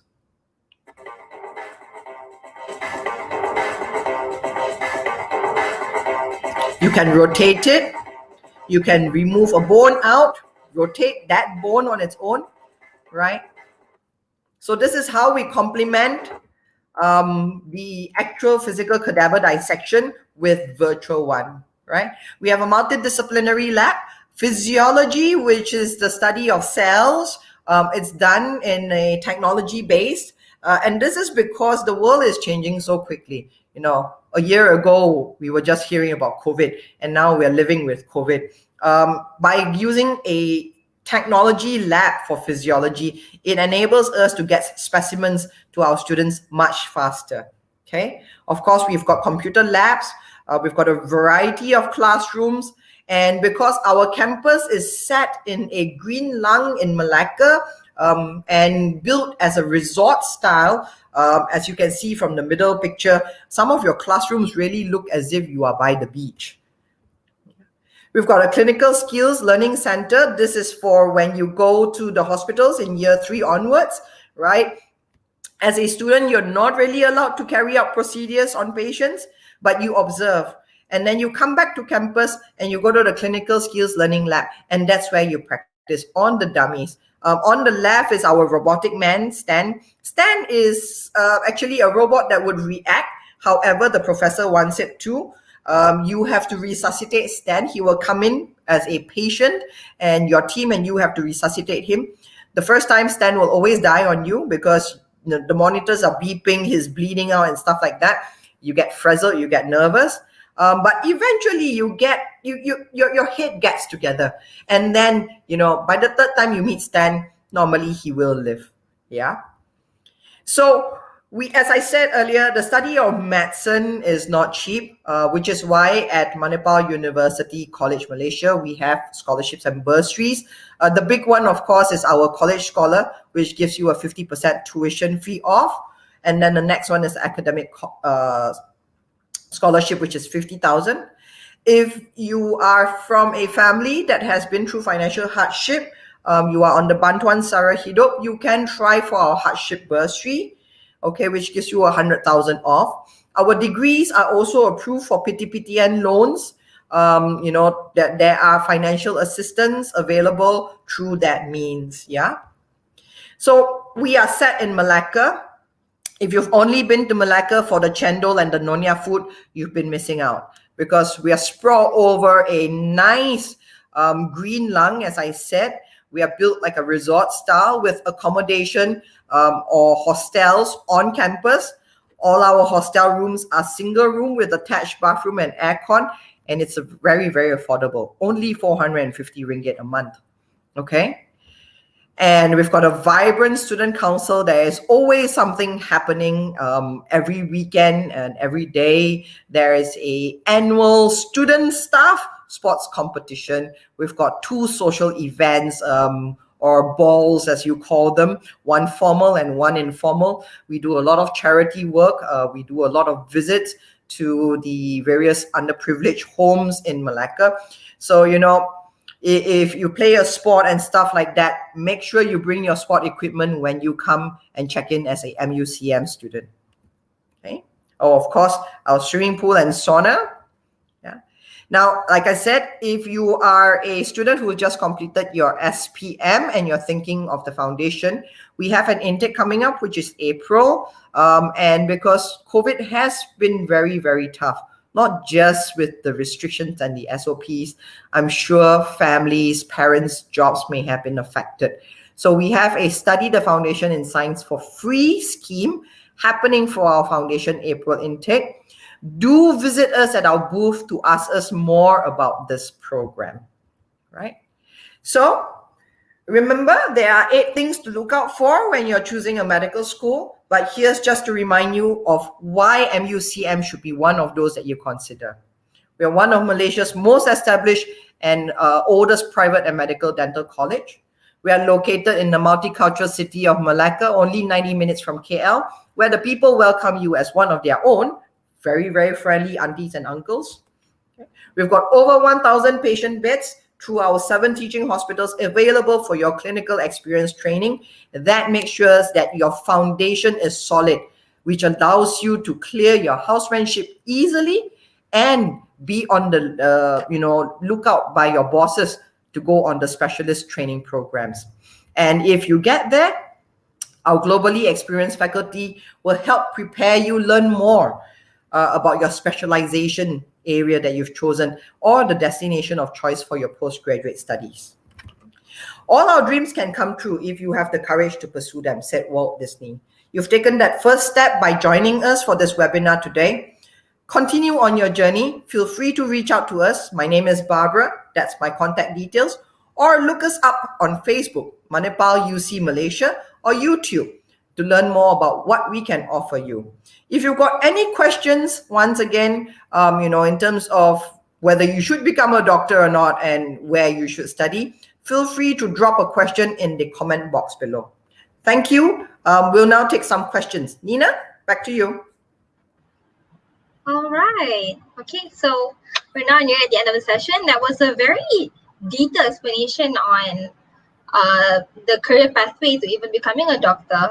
We can move to the questions. I think we have a few here. Can you see it, Miss Barbara? Yes, I can. Yeah, I can just scroll. You can take your pick, or we can answer all of them. Okay, let's go for this one. How do I click on it? Let's take the one from Melinda. Which one? Okay, I'm just looking at them. Melinda and Tiba, you have the same question, which is the career prospects. Is it worthwhile going into medicine today? That's by Melinda, and yeah, that's right. Okay, firstly, you've got to ask yourself why you want to go into medicine. Is it another means to making money? Okay, you've probably heard them say that being a doctor is a very noble career, and there is still some truth in it. We know, being noble, having wanting to save the world doesn't put money in your pocket. But when it comes to medicine, money in the pocket should really be like almost a secondary one. Okay, or not getting a permanent position all the time. Yes, the market is flooded. Which is why if you paid attention on like picking the medical school, you want to go somewhere where they give you a very strong foundation. If you recall, I said your housemanship is your first job. Ask mom and dad, even if they're not doctors, anybody working, they will tell you why that first job matters. It sets the ground for the rest of your career. Okay? And you want to go somewhere where you're going to do well when you go into your first job. Okay, like for us, we make sure our graduates do well because we've got that shadow housemanship. It's like a intern to an intern, call it that way if you want. But that pre-exposure really has helped graduates do very well, and that's why you walk into any hospital and you will see a Manipal graduate on the specialist board. Okay, so you have to ask yourself, Melinda and Tiba, why you want to go into medicine. And whether you have that, whether that motivation is strong enough that you will make sure that you shine very well during your housemanship, during your medical officership, and that gets you to the specialist register, because that is where that, how shall I say, that assurance about the future, about having a job all the time comes in. Okay? All right. Why are medical schools... Okay, let's do one. Yeah. Why are medical school fees so expensive compared to others? With the internet, is it still necessary to be studying on campus? Okay, Tiba, if you've not Googled it, please do. There's something called Dr. Google. Speak to anyone who is a doctor today and they will tell you that's their number one pain, because patients get sick and the first thing they do is they Google their symptoms. And then they try to go to the pharmacy and get the medicine. And then when that doesn't work, then only they go to the doctor. And then when they go to the doctor, they say, oh, I have this. And the doctor goes, how would you know? Oh yeah, Google told me. The thing is, it's one of those that you actually have to interact with the patients, where you have to speak with your professors. It's not like you go into a class and your professor is reading from the textbook. If that is how medicine is taught, then yes, you can do it online. But really, when you study medicine, every class that you walk into, it's like a 1 hour TED talk, because your professor would tell you that this thing, this case or this symptom, and then he or she will share a patient experience that they had. And that's how you learn medicine.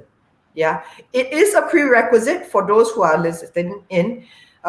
You want to go into MBBS, you may see on your timetable it's a 2-hour lecture, but trust me, you've got to spend 6 to 8 hours reading before you go into that 2-hour lecture. Okay, so that's why it cannot be done online. You can't get an online medical degree. Tiba, ask yourself, would you go to a doctor who got his medical degree online? I don't think so. Now, on why the fees are so expensive, it's because the people we hire, they come to us with extensive experience. Okay, and they literally give up their practice to become an academician. So yes, medical faculties are paid quite a fair bit of money, but at the same time, it's also the facilities. If you recall, I showed you just now the labs. You may say, yeah, it's just an empty floor with a lot of metal tables. A lot of medical schools, especially in Malaysia, they use plastinated models, or they use the anatomy table, because it's a one-off course. It's a plastinated hand. The hand that's been removed from the body is already wrapped in plastic. 50 students can handle it. It's not going to fall apart. Okay? The virtual table, 50 students can play around with it. And unless one of them, takes a hammer and breaks the screen, the table will be there. But it's the cadaver. You can only cut into a dead body once. And dead bodies are not cheap. You might think they're cheap. They're not cheap. Because you just can't go and take any dead body. You can't say, oh, the prisoner died in prison, nobody claimed his body, we take. It doesn't work that way. You can't say, oh, the homeless guy, there's a dead body on the street. It doesn't work that way. Yeah, so cadavers are not cheap. And medical schools like us, we are committed to make sure that you have that cadaveric experience. It's got to pay for it somewhere. Okay, so when you look at it, yes, it's about 30,000 a semester. It's because of all these things. Yeah. Okay. Hope that answers your question. All right. I actually do have a question to add to that. Sure, now yeah. that with quarantine and not every institution is moving to online, how is and with medical, you need practical training, you need clinical training skills. How is MUCM handling the clinical training skills, knowing that students can't go on campus to do these training skills? Okay, so medicine and dentistry is actually one of those areas of study that the Ministry of Higher Education had identified as an exception. They had those 6 criterias where you're either OKU or from your very, very rural area. Ours fall under the lab requirement. So our students have been doing theory classes online, lab classes physically on campus. Okay, but there have been instances where we have not been able to cater for the students to go into the lab classes. That's where technology comes in. For example, for cadaver dissection, we actually set up our lab to be a smart classroom with camera monitors at different angles, so you don't miss out. And they're all recorded, so that if you had a bad connection during that particular class, you could always go back into the technology or rather the file depository and re-watch that. Okay. The other restriction that we have had to work around was going into the hospitals, because at one point in time, like Malacca GH, it's one of our major teaching hospitals, and it's a COVID hybrid hospital. So for a few months there, they didn't let us go in. What we then did was we brought in people as simulated patients. So we had a person come in so that our students can still do the examination on an actual person.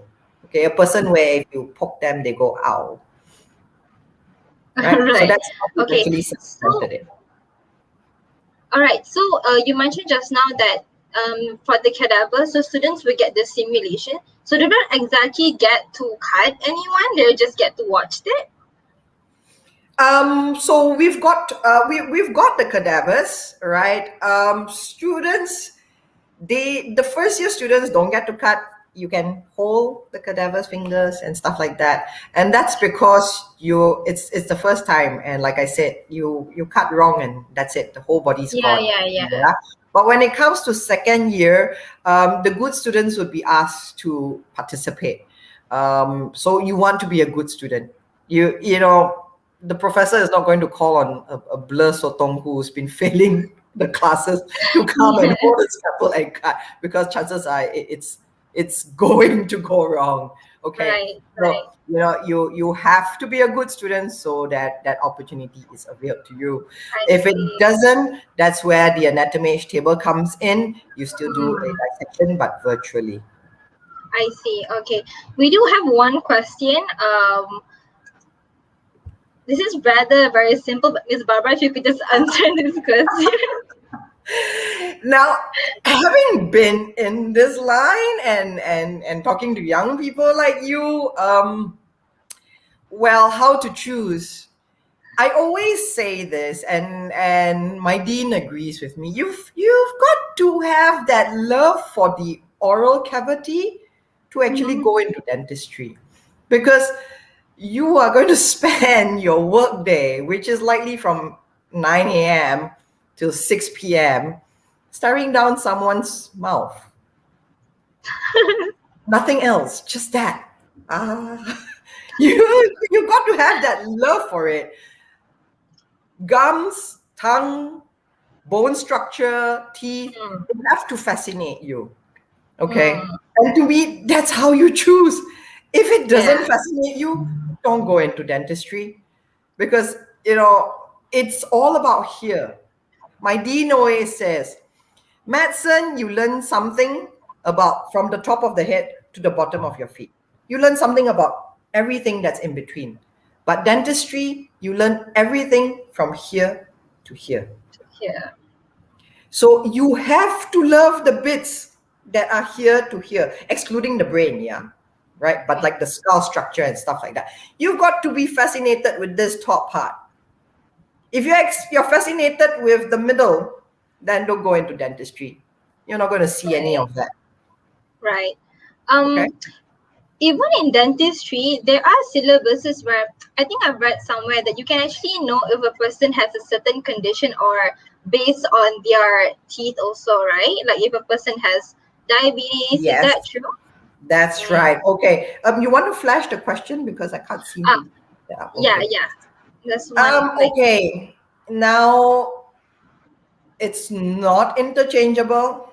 A dentist would not be able to remove an appendix. A dentist would not be able to set a shin bone. A doctor would not be able to extract a tooth. So let's get to the first question. Are they interchangeable? They are not. You learn the same thing in both programs, yes, but dentistry, your depth for this part is very much more than medicine.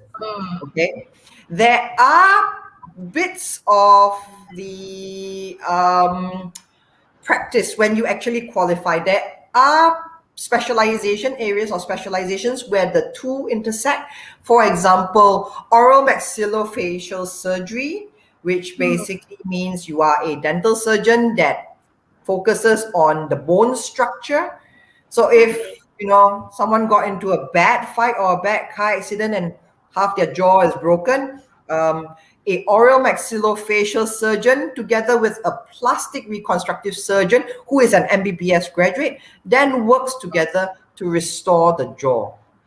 Okay, it's not one of those things where you says I'll do first year in medicine, second year in dentistry, and then decide third year whether I want to see teeth or the whole body. No. So I've got to make your mind up. Right. Okay. I do have one last question. Okay, sure. There is a surge of doctors. I think, like you said just now, there is a flood of doctors, and with the whole COVID thing, medical institutions or even hospitals have to use up all housemanships to even do their best to help support the system and all that. There are doctors who are in contract, and there are doctors who sort of quit their husbandship, or maybe after graduating they quit because they couldn't cope.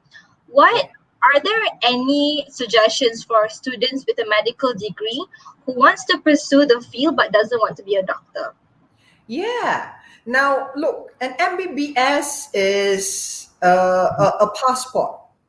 It's a passport. Naturally, the aim when you start out going into medical school is you want to save lives. You want to be a practicing physician, as we call it, or a surgeon if you like to cut into people. But it's not the be all and end all. Okay, your medical degree will actually, if you choose not to practice, you could become a academia. You could become a lecturer. You will be more than qualified to teach first and second year students in medical school. Okay, right. I would also encourage, if you're not very sociable but medicine fascinates you, biology fascinates you, the human body fascinates you, then do an MBBS and use it to go into research. Lots of researchers are needed, and with an MBBS, that's a solid platform for you to discover cures, miracles, medical miracles and stuff like that. You could also go into a corporate organization. If you decide that white lab coats or hospital scrubs don't look nice on you, if you're a girl, you want to wear your Pradas and stuff like that, you want to work in a plush office, you could also work for corporate organizations. A lot of corporate organizations hire medical graduates to be part of their team, especially when you talk about things like occupational therapy and stuff like that. It is a field where you'll be working with a multinational company, because currently those are the companies and those are the countries that actually pay attention to this. Okay, I have known medical graduates to actually go on to do a law degree and become a lawyer specializing in medical suits. I've known doctors who have gone on to become journalists, talk show hosts, stuff like that. So what you do with your medical degree comes back to why you wanted to be a doctor in the first place, and whether you were prepared to run this marathon or not. If you went into your MBBS thinking it was a sprint, then yes, chances are you would be looking at these other career options, because you won't be able to hack it. Okay, Yeah. So always remember, medicine is a marathon, it's not a sprint. Yeah, I think a lot of students to brace themselves to the medicine field, even it's not simple. So if they want to get into it, they have to really be prepared on what's coming ahead. Yeah. All right. I think we've reached the end of our session. Thank you, Ms. Barbara, for being such a sport and your insights and perspective on the medical field, the career pathway, and the academic pathway. We hope that our audience has gained some valuable information from this session. Thank you, Ms. Barbara, and I hope to see you again soon. Thank you. If you've got any All right. questions that we didn't cover, feel free to drop by our booth and have a chat with us. I'll be happy to answer them. Thank you. Have a great All weekend, right. everyone. Stay safe. All Ciao. right. Bye-bye. All right, so there you have it, that Miss Barbara. Thank you to our audience who tune in to Miss Barbara of Manipal University College, Malaysia.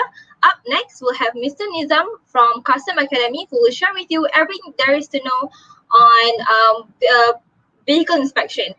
Before that, in the meantime, let's check out what we have with Manipal University College, Malaysia. For those of you who are planning to study medicine in Manipal, check this video out, yeah?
All right, if you've just joined us, welcome to our webinar series that's part of EduAdvisor's Virtual Education Fair. We have an exciting lineup of speakers who will be weighing in on a variety of topics, such as the overview, such as the medicines, the career choice, and vehicle inspection from Carsome. Right now, we have Ms. Salwani and Mr. Nizam from Carsome. Let me just pull them up in the stream. Hi, Ms. Salwani. Hi, Mr. Nizam. Miss Salwani, you're on mute.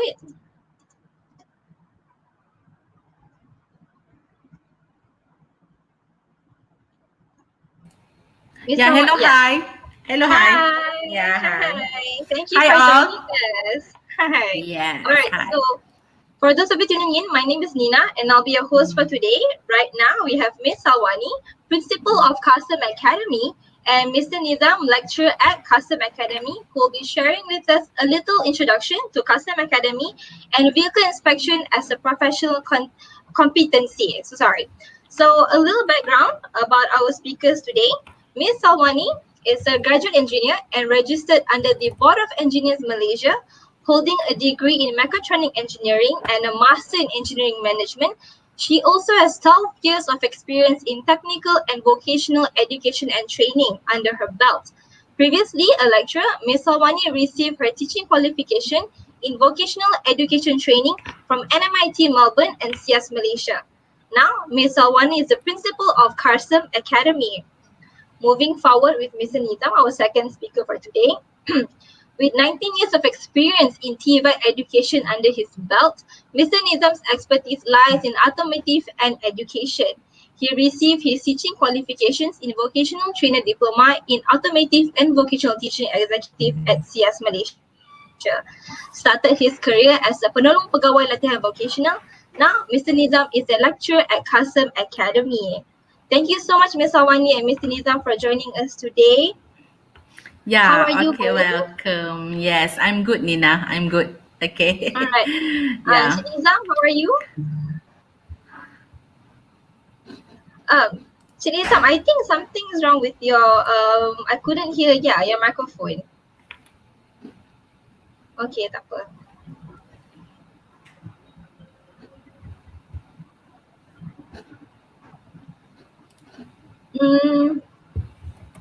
Can I proceed first, Nina? Can. Okay. Hi all. Okay, as we know, actually Carsome Sdn Bhd. Okay, Ms. Awani, yeah. sorry, you want to present your slides now while Mr. Yes. Nizam is... Okay, before that, because I will need to leave the stage to you, I'll just do a quick reminder to our audience who are watching right now. If you have any questions to Ms. Salwani and Mr. Nizam, leave a comment. I will get them answered at the end of the session. Also, don't forget to check out Carsome Academy's virtual booth while you're at the fair. So, Ms. Salwani, you can present now. I will pull your slide into the stream and you can actually full screen your slide already. Yes. Alright. Actually, I'm done. Yeah. Okay. So, hi, welcome to Carsome Academy. Okay, as we know, Carsome just officially opening their academy, called as a Carsome Academy. Okay, in January 2021. Okay. So, for all information, actually, we are offering a TVET education, which is technical education training, and B as a training provider for Jabatan Pembangunan Kemahiran, Malaysia. Okay, so this is the introduction of the Carsome. Okay, so Carsome Academy actually we are open opportunity to young, by offering as LDN a training program SKM level 3 in vehicle inspection. Okay, where we will expose the student with real life working environment, throughout the program. Okay, so our program actually customized for a real world industry. Okay, absolutely. When we talk about the skill education, or we call as a TVET education, of course, this is about a psychomotor. Okay, psychomotor means we do by a hand. Okay, that is something that we design. Okay, we do is based on the hand. Okay, so in Carsome, we have that highlighted, to do that the program, which is in the environment. In the environment, you put the graduate. So student after the training duration, we will directly employ them and also place them in the Carsome outlet. Okay, so what that we will offering students, this course actually we call as a motor vehicle inspection road niceness. So student will train by 3 months of the we call as a lesson in the skill. Lesson in the skill for the theory part, and 9 months of the industrial training.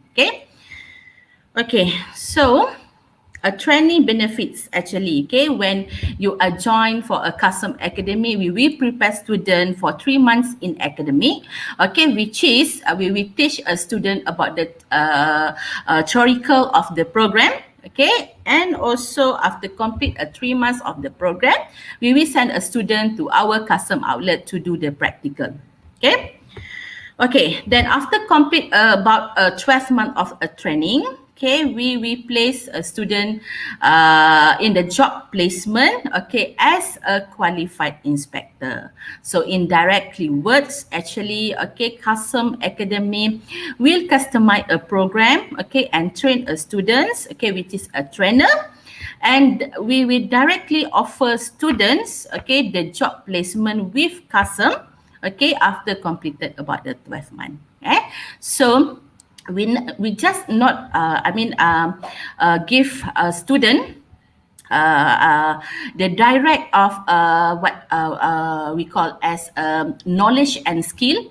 We also give a real experience and also environment, which is a student will fully train with a real world of the environment. Okay, so the next, okay, for your information, Carsome Academy also we prepare the financial assistant, okay, the financial assistant which is Carsome Strand Berhad or Carsome Capital, we prepare student for the study loan. Okay, and then we start installment, okay, just only 380 ringgit per month, or also the student can select of the self-paying lah, okay, upon the signing the program. So this program also a full refund, a guarantee upon the graduation together with a successful placement and tenure with Carsome. Okay, meaning that we will reimburse back, okay, the tuition fee, what we call as a study loan, okay, as a parent paid. Okay, then we will reimburse back after employee completed the a few of we call as duration of work, okay, which is first year and second year of work with a Carsome. Okay. So the next, okay, this is the career growth, okay, at Carsome. So we actually in Carsome, we are preparing students for the two of a pathway, which is training pathway and also a career pathway. Okay. Okay, so in that before you enter in the program, okay, then during the training, actually you will sit for one we call as a PPL examination, okay, and after you pass, and after we call as a competency examination, and you pass, and we go for the completion of study, then we will offer you a placement with Carsome. Okay, we will appoint you as a qualified inspector, and you will have a career growing with Carsome. Okay, so I will bring you to the facilities tour. Okay. Miss Salwani. Yeah. So sorry to chime in. Your slides is not moving.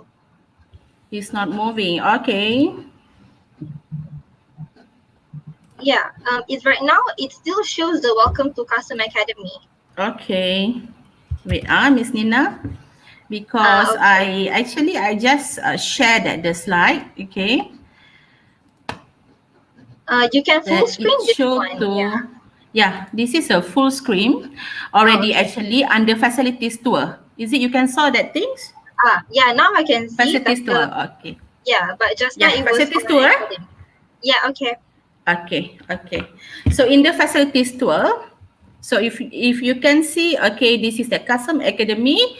This is our front desk area. Okay, this is our discussion room. Okay, and also this is our training room. So student will be placed for 3 months. Okay, on this academy, and we completed the theoretical study. Okay.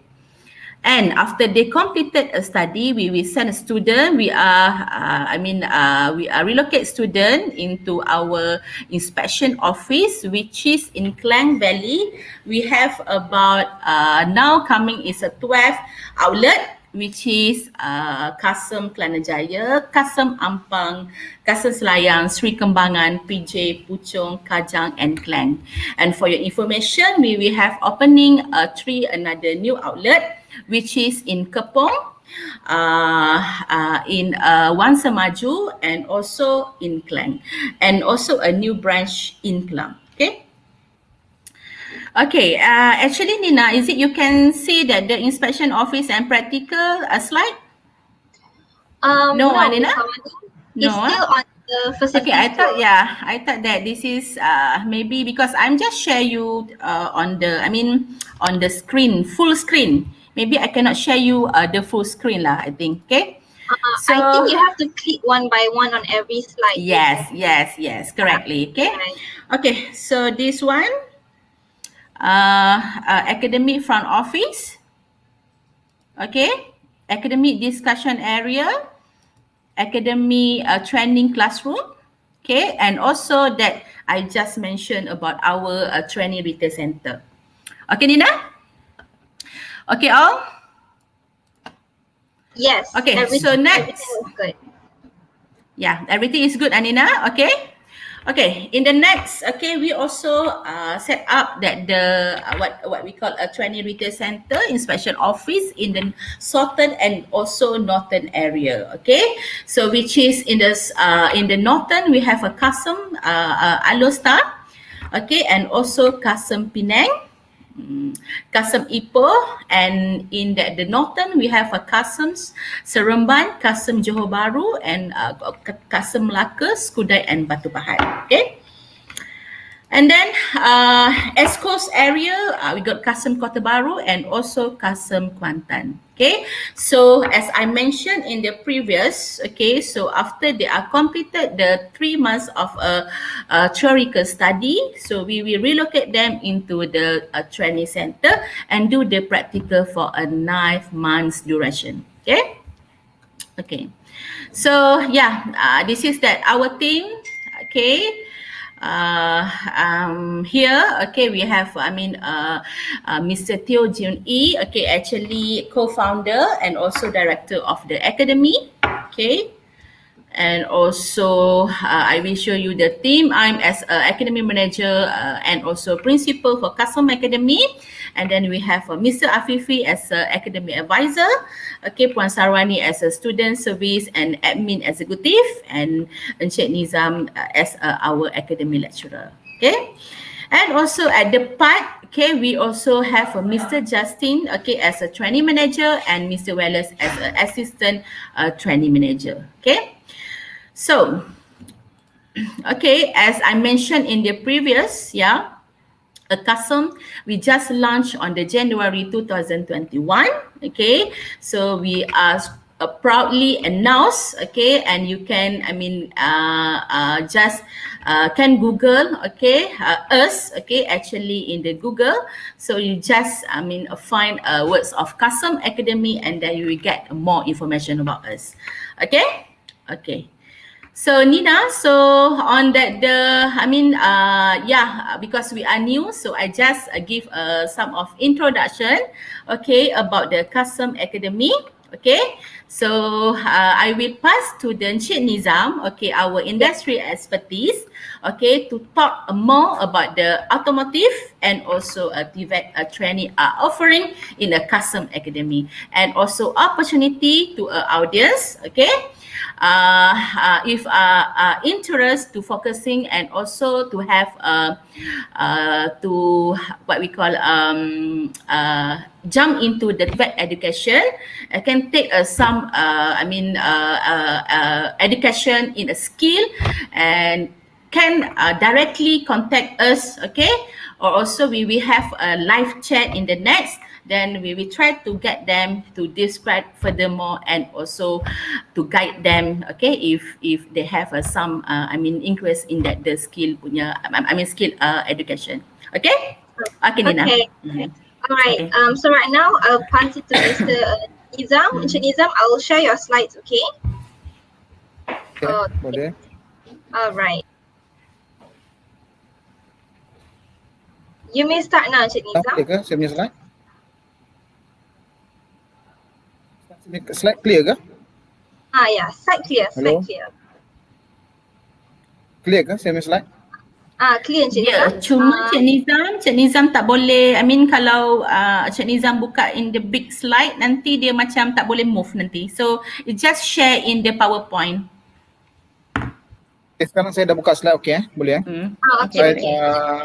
Selamat petang semua, saya Muhammad Nizam bin Mahat. Okay, lecturer di Carsome Academy. Okay, Carsome Academy start in November 2020. Okay, first planning untuk Carsome, kita merancang untuk melakukan ataupun melaksanakan sistem latihan dual nasional, sistem latihan dual nasional yang dikelola ataupun ditauliahkan oleh Jabatan Pembangunan Kemahiran. Okey, maksudnya di sini Jabatan Pembangunan Kemahiran telah mengiktiraf ataupun mentauliahkan pusat tauliah Carsome Academy untuk menjalankan program ataupun latihan bawah kelolaan ataupun bawah penyeliaan standard yang telah ditetapkan oleh Jabatan Pembangunan Kemahiran di bawah Kementerian Sumber Manusia. Okey, untuk program yang ditauliahkan di Carsome, okey, kita ada satu bidang yang jarang-jarang sekali, bukannya sekali, maksudnya kita first in Malaysia untuk tempoh masa sekarang, because before this program ni hanya dijalankan di peringkat dalaman di Puspakom saja. Tetapi bila mana kita terlibat secara langsung dalam bahagian pemeriksaan kenderaan, kita cuba mohon bidang tersebut, mendapat kelulusan daripada kementerian pada bulan 11 2020. Okay, so program yang kita tawarkan adalah pemeriksa kenderaan bermotor. Okay, pemeriksa kenderaan bermotor. Program ni sama seperti mana pemeriksa kenderaan bermotor di Puspakom. Okay, cuma kita laksanakan di luar. So untuk program ini, okay, di Malaysia, kita adalah first college yang melaksanakan program tersebut. Okay, so kita pun berasa bangga juga lah because kita dapat melaksanakan satu benda yang baru lah. Okay, yang baru dalam industri kita. Okay, maksudnya sebelum ni kalau orang cerita pasal otomotif, maybe familiar dengan mekanik, okay, mekanik dan mekanik. So bila mana kami di Carsome mencari peluang-peluang kerjaya baru untuk Carsome sendiri, untuk kaki tangan Carsome sendiri, so kita rasa subjek yang tally dengan bidang kita ataupun pekerjaan yang kita sediakan adalah pemeriksa kenderaan motor. Okay, program ni dijalankan plus minus lebih kurang 12 bulan. Okay, 3 bulan dijalankan di pusat latihan, iaitu secara teori. Okay, secara teori. So di dalam teori itu ada berbagai kaedah kita akan explain nanti depan ni saya akan terangkan. Okey, 9 bulan kita buat ataupun kita jalankan di outlet ataupun di tempat pemeriksaan Carsome di seluruh Malaysia sebelum ni. Yang Puan Sawan ni cerita sebelum ni, maksudnya ada beberapa center yang kita telah mendapat pentaulihan daripada Kementerian Sumber Manusia bawah Jabatan Pembangunan Kemahiran untuk menjalankan kerja-kerja amali ataupun latihan praktikal tersebut. Maksudnya latihan kami ini dijalankan secara real situation untuk membiasakan pelatih kita dengan industri kita lah. Okay, so perbezaannya agak ketara dibandingkan dengan pusat latihan yang lain, di mana mereka hanya menjalankan latihan di pusat selama setahun atau 2 tahun, tetapi kami di sini kita jalankan latihan selama 3 bulan di institut untuk pengetahuan mereka, untuk top up pengetahuan mereka. Tetapi 9 bulan, tempoh 9 bulan yang panjang tu kita bagi ataupun kita memberi ruang kepada pelatih kita untuk implement pada situasi sebenar. Okay, maksudnya pada situasi sebenar di sini mereka akan buat pekerjaan tersebut atau praktikal tersebut pada persekitaran alam pekerjaan sebenar. So persekitaran alam maksudnya di sini mereka buat aktiviti tersebut pada situasi yang ada di industri kita. So di situ ada beberapa kelebihan lah pada pelatih kita untuk explore lah selepas mereka tamat di tempat kita. Mereka mungkin lebih mudah ataupun dah terbiasa dengan keadaan ataupun dengan situasi alam pekerjaan tu lah. Okay, so itu plan kita untuk prepare mereka lah. Okay, so silibus yang kita ajar, okay, silibus yang kita ajar dalam motor physical inspection ni, okay, adalah yang pertama kita akan memeriksa identity ataupun identification inspection, maksudnya segala bentuk pendaftaran chassis, pendaftaran enjin dan pendaftaran nombor kenderaan, kita akan semak sama ada benda tu valid atau tidak, because bila mana industri kita ni ada beberapa, because kita dah lalui benda ni dah lama, so ada unsur-unsur penipuan untuk, so macam mana kita nak trace ataupun kita nak kesan adakah benda tu rosak ataupun benda tu dibaiki ataupun benda tu real, because setiap kenderaan ataupun setiap pengangkutan dia ada pendaftaran di sini, maksudnya dia ada ID dia sendiri. So kita kena buktikan berpandukan evidence yang ada bersama dengan geran apa semua dan apa yang kita dapat pada kenderaan. So kalau tally maksudnya benda tu valid untuk digunakan lah. Okay. Manakala untuk silibus yang kedua pula, kita akan cek keseluruhan bahagian atas kenderaan. Maksudnya di sini kita akan cek interior, kita akan cek body, kita akan cek maksudnya roof dan semua berkaitan dengan benda yang kita nampak secara jelas di kenderaan bagi memastikan kualiti kenderaan tersebut bila mana kita jual nanti boleh mendatangkan pulangan yang bagus pada kita lah. Okay. So untuk poin yang ketiga, kalau kita tengok di sini kita pelatih juga akan melalui kaedah mengukur ataupun menimbang berat kenderaan. Okay, sebab pasal kalau kita tengok pada industri pengangkutan awam atau pengangkutan berat, okay, so keperluan-keperluan tu perlu bagi membolehkan kenderaan tersebut berjalan di atas jalan. Okay, untuk poin yang keempat iaitu poin yang tajuk yang keempat pula, kita akan memeriksa asap yang dikeluarkan oleh kenderaan tersebut bagi memastikan alam sekitar kita terjamin lah. Okay, maksudnya dari segi apa yang dihasilkan oleh enjin tersebut, okay, kita boleh kesan melalui asap enjin. Okay, so maksudnya kalau kata asap tersebut tidak memenuhi requirement ataupun kehendak standard alam sekitar, so kenderaan tersebut perlu dibaiki. So dari situ pelatih akan faham lah, okay, akan faham why asap ini asap yang keluar tu perlu kita nilai. Okay, kadang-kadang kita nampak asap tu warna putih. Kenapa dia warna putih? So kita akan explain dan kita akan check. Okay, mungkin disebabkan daripada sumber-sumber yang tak sepatutnya, contohnya daripada sistem minyak enjin ke atau bahan bakar yang berlebihan ke. So benda-benda tersebut akan mendatangkan akan menghasilkan satu benda yang mencemarkan alam sekitar dan akan memberi kesan sampingan pada manusia dan orang sekeliling lah. Okay, so pelatih akan belajar berkaitan itu. Okay, poin yang kelima, okay, kalau kita tengok di sini, okay, pelatih akan menguji atau melaras, okay, kecerahan sistem lampu. Okay, bila mana kita cek balik pada kenderaan yang kita yang datang pada kita tu, okay, lampu adalah ciri-ciri keselamatan ataupun komponen keselamatan yang wajib ada pada semua kenderaan. Okay, kalau kita sebelum ni kita sedia maklum, sistem lampu ni hanya sebelum ni kita digunakan pada waktu malam je. Tetapi sekarang, okay, pada masa sekarang lampu juga digunakan pada waktu siang. So banyak kenderaan dah menggunakan daylight. Sebenarnya benda tu adalah salah satu tarikan pada orang lain untuk memerhati kita lah. Okay, kalau kata dia datang dalam keadaan laju ke apa, so yang mana yang ada di belakang mungkin dia perasan because ada shining lampu tersebut untuk mengesan dia kan. So di situ untuk sistem lampu ni sebenarnya kita banyak more pada electrical lah. Okay, more pada electrical. So pelatih akan check wiring dan dia akan tambah baik atau kita akan semak berapa kecerahan lampu tersebut mengikut standard atau tidak. Okay, mengikut standard atau tidak. Okay, untuk poin yang keenam, pelatih akan memeriksa side slip, maksudnya di sini segala ball joint, suspension yang membabitkan kenderaan. Maksudnya di sini bila mana kenderaan tersebut bergerak di atas jalan, okay, kita tak nak kenderaan tersebut bergoyang ataupun kita tak nak kenderaan tersebut menghasilkan bunyi-bunyi yang kurang enak didengar. Okay, so di situ kita ada mission khas untuk menguji sama ada kita punya ball joint atau suspension ataupun kita punya angle pada lower arm apa semua sesuai atau tidak.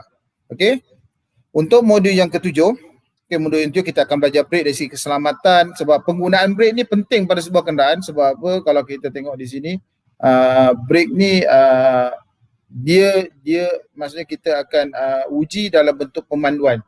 Okay, selain kita menggunakan mesin, So kita akan menguji untuk menggunakan kaedah pemanduan bila mana kita nak pastikan sistem brake ataupun komponen-komponen brake ni berfungsi dengan sempurna. Okay, jikalau sistem brake tak berfungsi dengan sempurna, efek pada penumpang ataupun pemandu lebih tinggi because dia boleh mendatangkan kecelakaan, because boleh menyebabkan kenderaan tidak boleh dikawal, lastly dia akan menyebabkan kenderaan terbalik lah. Okay, so untuk sistem brake ni kita agak penekanan tu agak tinggilah kita tetapkan untuk benda ni, sebab pasal bagi kita sistem brake tu boleh menjamin keselamatan penumpang dan pemandu lah. Okey, poin yang ke-8 kita akan terang berkaitan dengan suspension inspection. Okey, di sini pelatih akan belajar berkaitan berbagai jenis suspension, dia akan semak berbagai jenis suspension, dia akan check flow pada suspension, sama ada condition dia pada keadaan okey atau tidak. Dan dia akan pergi satu kepada satu komponen untuk pastikan progress atau pergerakan kenderaan tersebut lebih smooth. Sebab fungsi suspension ni adalah untuk membantu keselesaan pada penumpang. Jikalau kata dia rosak atau tidak berfungsi dengan baik, dia boleh menyebabkan orang yang menumpang atau mandu tidak selesa lah. Okey. Poin yang ke-9, speedometer. Ini adalah berkaitan dengan kelajuan kenderaan. Okay, kalau tentang budak-budak muda, bab kelajuan ni, normally kelajuan kita akan test secara fizikal di mana kita akan buat pandu uji di atas jalan lah. Okay, so untuk speedometer ni kita nak pastikan jarak penggunaan kenderaan tersebut, because sebelum kita beli kenderaan tersebut, kita nak tahu berapa lama dah kenderaan tersebut berada di atas jalan. Okay, selain daripada tu kita nak tahu berapa apa yang telah dia maksudnya di sini mileage lah, senang cerita mileage dia tu berapa lama dah digunakan. Selain daripada tu kita boleh tahu jangka hayat dia lah. Okay, untuk speedometer ni kita test selain daripada kelajuan ataupun jangka hayat tadi, kita juga boleh memeriksa komponen-komponen lain, contohnya yang terlibat dengan adalah sistem gearbox apa semua kan. So untuk speedometer tu agak penting untuk kita. Okay, untuk bahagian bawah kenderaan, ini antara komponen-komponen penting bagi inspektor untuk lihat. Because bawah kenderaan ni kita tak boleh nampak secara fizikal. So kalau kata owner kenderaan pun tak boleh nak tengok 100% dia tu. So kita akan julang kenderaan menggunakan kita punya hoist ataupun kita punya zigzag post. So di situ kita akan check semua berkaitan dengan suspension, steering, brake, engine, gearbox, chassis, tire, so bahagian undercarriage ni kita nak pastikan kondisi di bawah kenderaan kita tu dalam keadaan baik. Sebab kalau kita tak berata hanya mungkin leaking tu sebilangan daripada bahagian top kalau engine kan. So kalau kata gearbox pun kita tak boleh nampak daripada bahagian atas. So daripada bawah kita boleh nampak hampir keseluruhan bahagian-bahagian penting kenderaan lah. So dalam pemeriksaan kenderaan ni 10 poin yang kita cirikan di sini adalah 10 tajuk yang ada dalam NOS yang dikeluarkan oleh Jabatan Pembangunan Kemahiran untuk membolehkan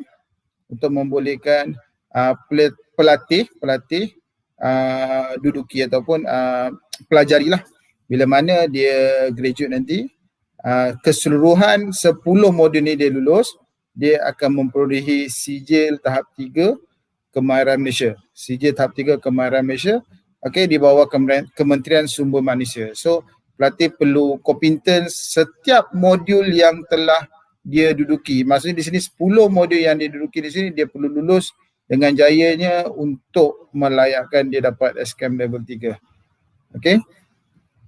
So kaedah latihan kita 70% praktikal. Dari awal tadi saya dah terangkan. Kita buat di industri selama 9 bulan. Itu kita cover 70%, manakala 30% tu adalah teori. So kita hanya buat 3 bulan saja di classroom.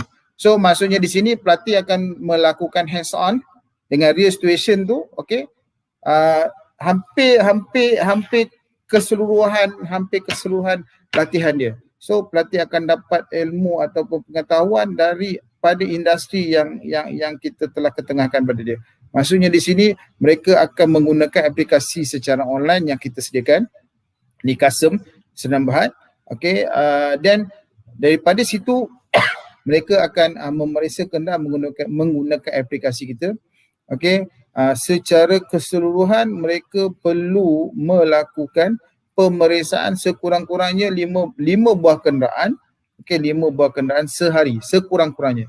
Okey, kita tetapkan supaya mereka boleh belajar daripada pengalaman mereka melihat, menilai dan memeriksa tadi. Okey, sebab pasal kita nak kan bila mana setahun latihan mereka nanti mereka akan keluar dengan jayanya dan bekerja dengan kita sebagai verified inspector, maksud inspector yang diiktiraf dan ditauliahkan. So dekat situ agak sukarlah untuk kita ataupun untuk Carsome Malaysia menetapkan supaya pelatih ni bila mana dia dah masuk alam pekerjaan, so kita akan bagi dia satu value yang tinggi lah. Sebab apa? Dia dah lalui 9 bulan latihan, dia dah lalui real practical dan dia dah lalui semua benda yang ada pada Carsome. Dan bila dia datang pada alam pekerjaan di Carsome sendiri, so di situ bagi kita satu bonus lah, because kita tak perlu lagi untuk train dia ataupun kita tak perlu lagi untuk semak lah. Maksudnya di sini walaupun dia agak muda, tetapi pengalaman selama 9 bulan tu mungkin boleh membantu mereka untuk lebih mahir lah. Okey, tapi bukan nak cakap pula kalau di sini 9 bulan tu mungkin tak mendatangkan apa-apa benda kan bagi kita, tetapi bagi orang yang baru belajar pada bidang ini, okey, 9 bulan tu adalah pengalaman berharga lah pada mereka dibandingkan kalau kata kita hanya duduk di pusat latihan saja. Mungkin situasi sebenar kita tak lalui.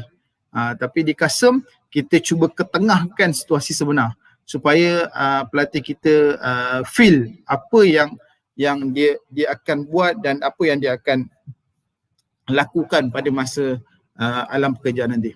Okay, so untuk teori setakat ni kita hanya menjalankan secara online because atas faktor MCO, dan pelatih kita mula datang pada kita pada last week, this Monday. So after this mungkin kita akan start face to face lah.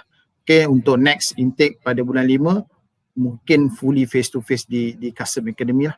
Okay, so 175 poin yang kita semak, okay, yang kita semak dan kita tetapkan untuk pelatih kita perlu penuhi selama 9 bulan latihan praktikal. So 175 poin ni mereka perlu ulang praktis selama 9 tahun supaya 175 poin ni mereka mahir. Okay, so kalau kita tengok di sini, why saya letak background sedemikian, inspektor bukan saja untuk mandang secara kasar saja di luar, tetapi kita akan semak ataupun kita akan check kenderaan tersebut pada semua angle, pada semua bahagian dan segala bentuk ataupun segala ceruk mana kenderaan tersebut, kita nak pastikan dia tidak miss lah, maksudnya tidak terlepas pandang. So tetapkan 175 poin ni sebagai benda penting bagi Carsome, okay, bagi Carsome dan Akademi, supaya setiap 175 poin yang disemak tu mestilah mempunyai laporan, okay, laporan dan segala remark yang berkaitan lah. Maksudnya di sini kalau kata kemek ke apa, dia kena mention why, okay, setiap satu benda. Okay, so selain daripada itu, Carsome Academy juga menyediakan loan kepada pelatih. So kita tidak menggunakan loan kerajaan, so pelatih boleh masuk ke Carsome melalui Carsome Capital. So dari segi pinjaman latihan kita tak perlu risau. Pengambilan kita setiap 3 bulan sekali. Okay, paling latest paling awal pengambilan kita pada bulan 5 ni. So dari segi loan kita tak perlu risau dan dijamin pekerjaan kepada mereka selepas tamat latihan dengan jayanya. Tu dengan apa kena clear tu, dengan jayanya. Maksudnya di sini kalau dia tamatkan latihan selama 1 tahun tadi, okay, dengan jaya dah dapat SKM level 3 dan tamat praktikal selama 9 bulan tu, so mereka akan ditawarkan pekerjaan. Okay, so Puan Sawani dah terangkan sebelum ni, berikan kontrak 2 tahun supaya kita dapat pegang mereka, kita dapat, sebab first is loan lah, loan pasal kita memberi dia loan, so kita nak dia bekerja dengan kita lah. Okay, so untuk bidang ini kita adalah first center yang menjalankan sistem pelatihan dual nasional bagi bidang physical inspection program ni di Malaysia. So pada sesiapa pelatih yang berminat, rebutlah peluang ni, sebab pasal tempoh latihannya tidak panjang dibandingkan dengan mekanik tadi. Okay, kita hanya belajar selama 12 bulan. Selepas itu kita akan bekerja di Carsome sendiri. Maksudnya jaminan kita pada pelatih yang lulus dengan jayanya bekerja dengan kita sendiri. Okay, bekerja dengan kita sendiri dengan sekian-sekian insentif yang kita tawarkan. Okay, dan kita harapkan bila mana program ni kita laksanakan, kita boleh memberi peluang kepada remaja-remaja ataupun orang yang di luar sana untuk menceburi satu lagi bidang otomotif yang baru lah. Okay, satu lagi bidang otomotif yang baru.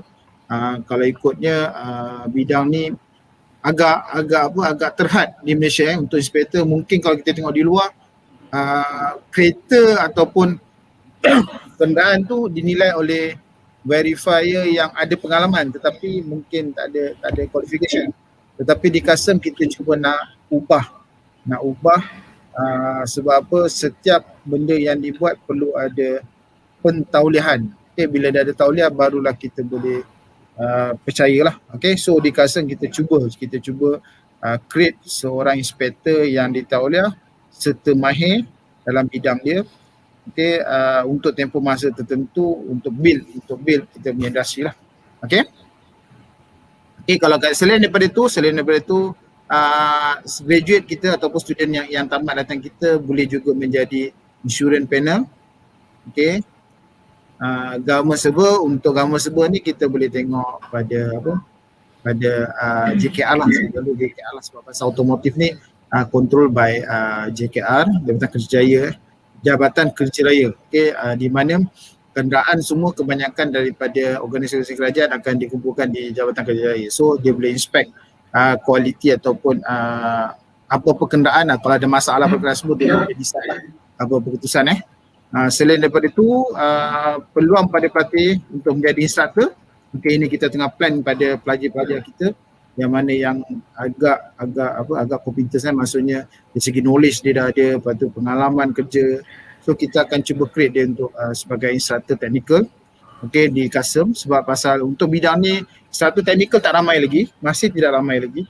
So kita akan cuba jana daripada student kita. Dan last kali adalah untuk melanjutkan di beberapa universiti.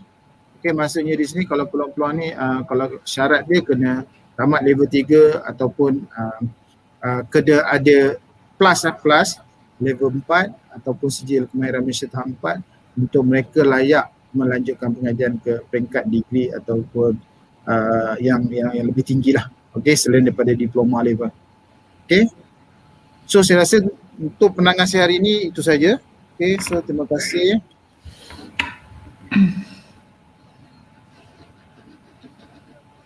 Okay, terima kasih Encik Niza, Ms. Halwani. Thank you so much for your insights. Now that we're moving at the end of the session, we can go ahead with the Q&A. If you can see, Encik Niza, if you can see at the box here, kena scroll sikit kat bawah sekali. We have some questions.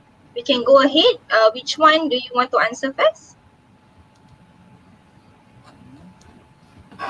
Okay.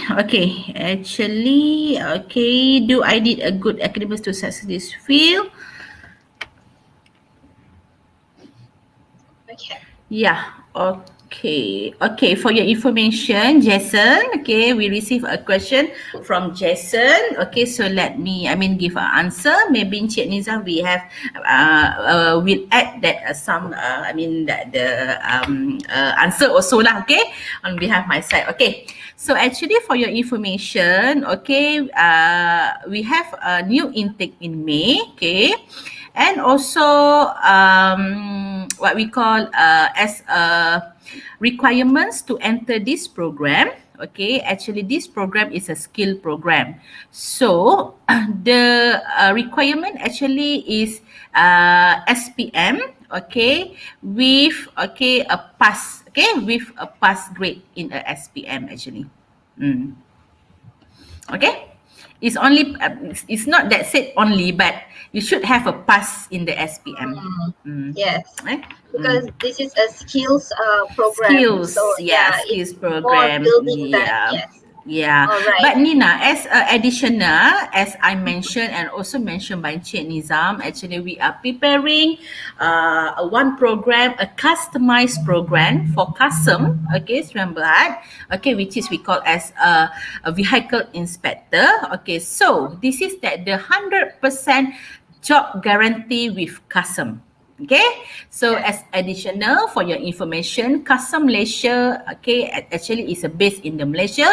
As additional, we also have another branch, which is in Indonesia, Singapore, and Thailand, and also in China. So you just grab this opportunity, to us to train you as a certified inspector, and come work with us. And then maybe in the future, it's not only based in Malaysia, but you have an opportunity to working in maybe Indonesia, Thailand, that in another branch of a Carsome. Okay. All right. Do we want to move on with any other questions, or Encik Nizam, you want to continue with this from Jason? Untuk qualification akademik ni, memang kita tak nafikan lah kalau semua bidang pun perlu ada qualification, untuk qualification akademik. So itu adalah satu bonus kepada calon kita lah, pada pelatih kita.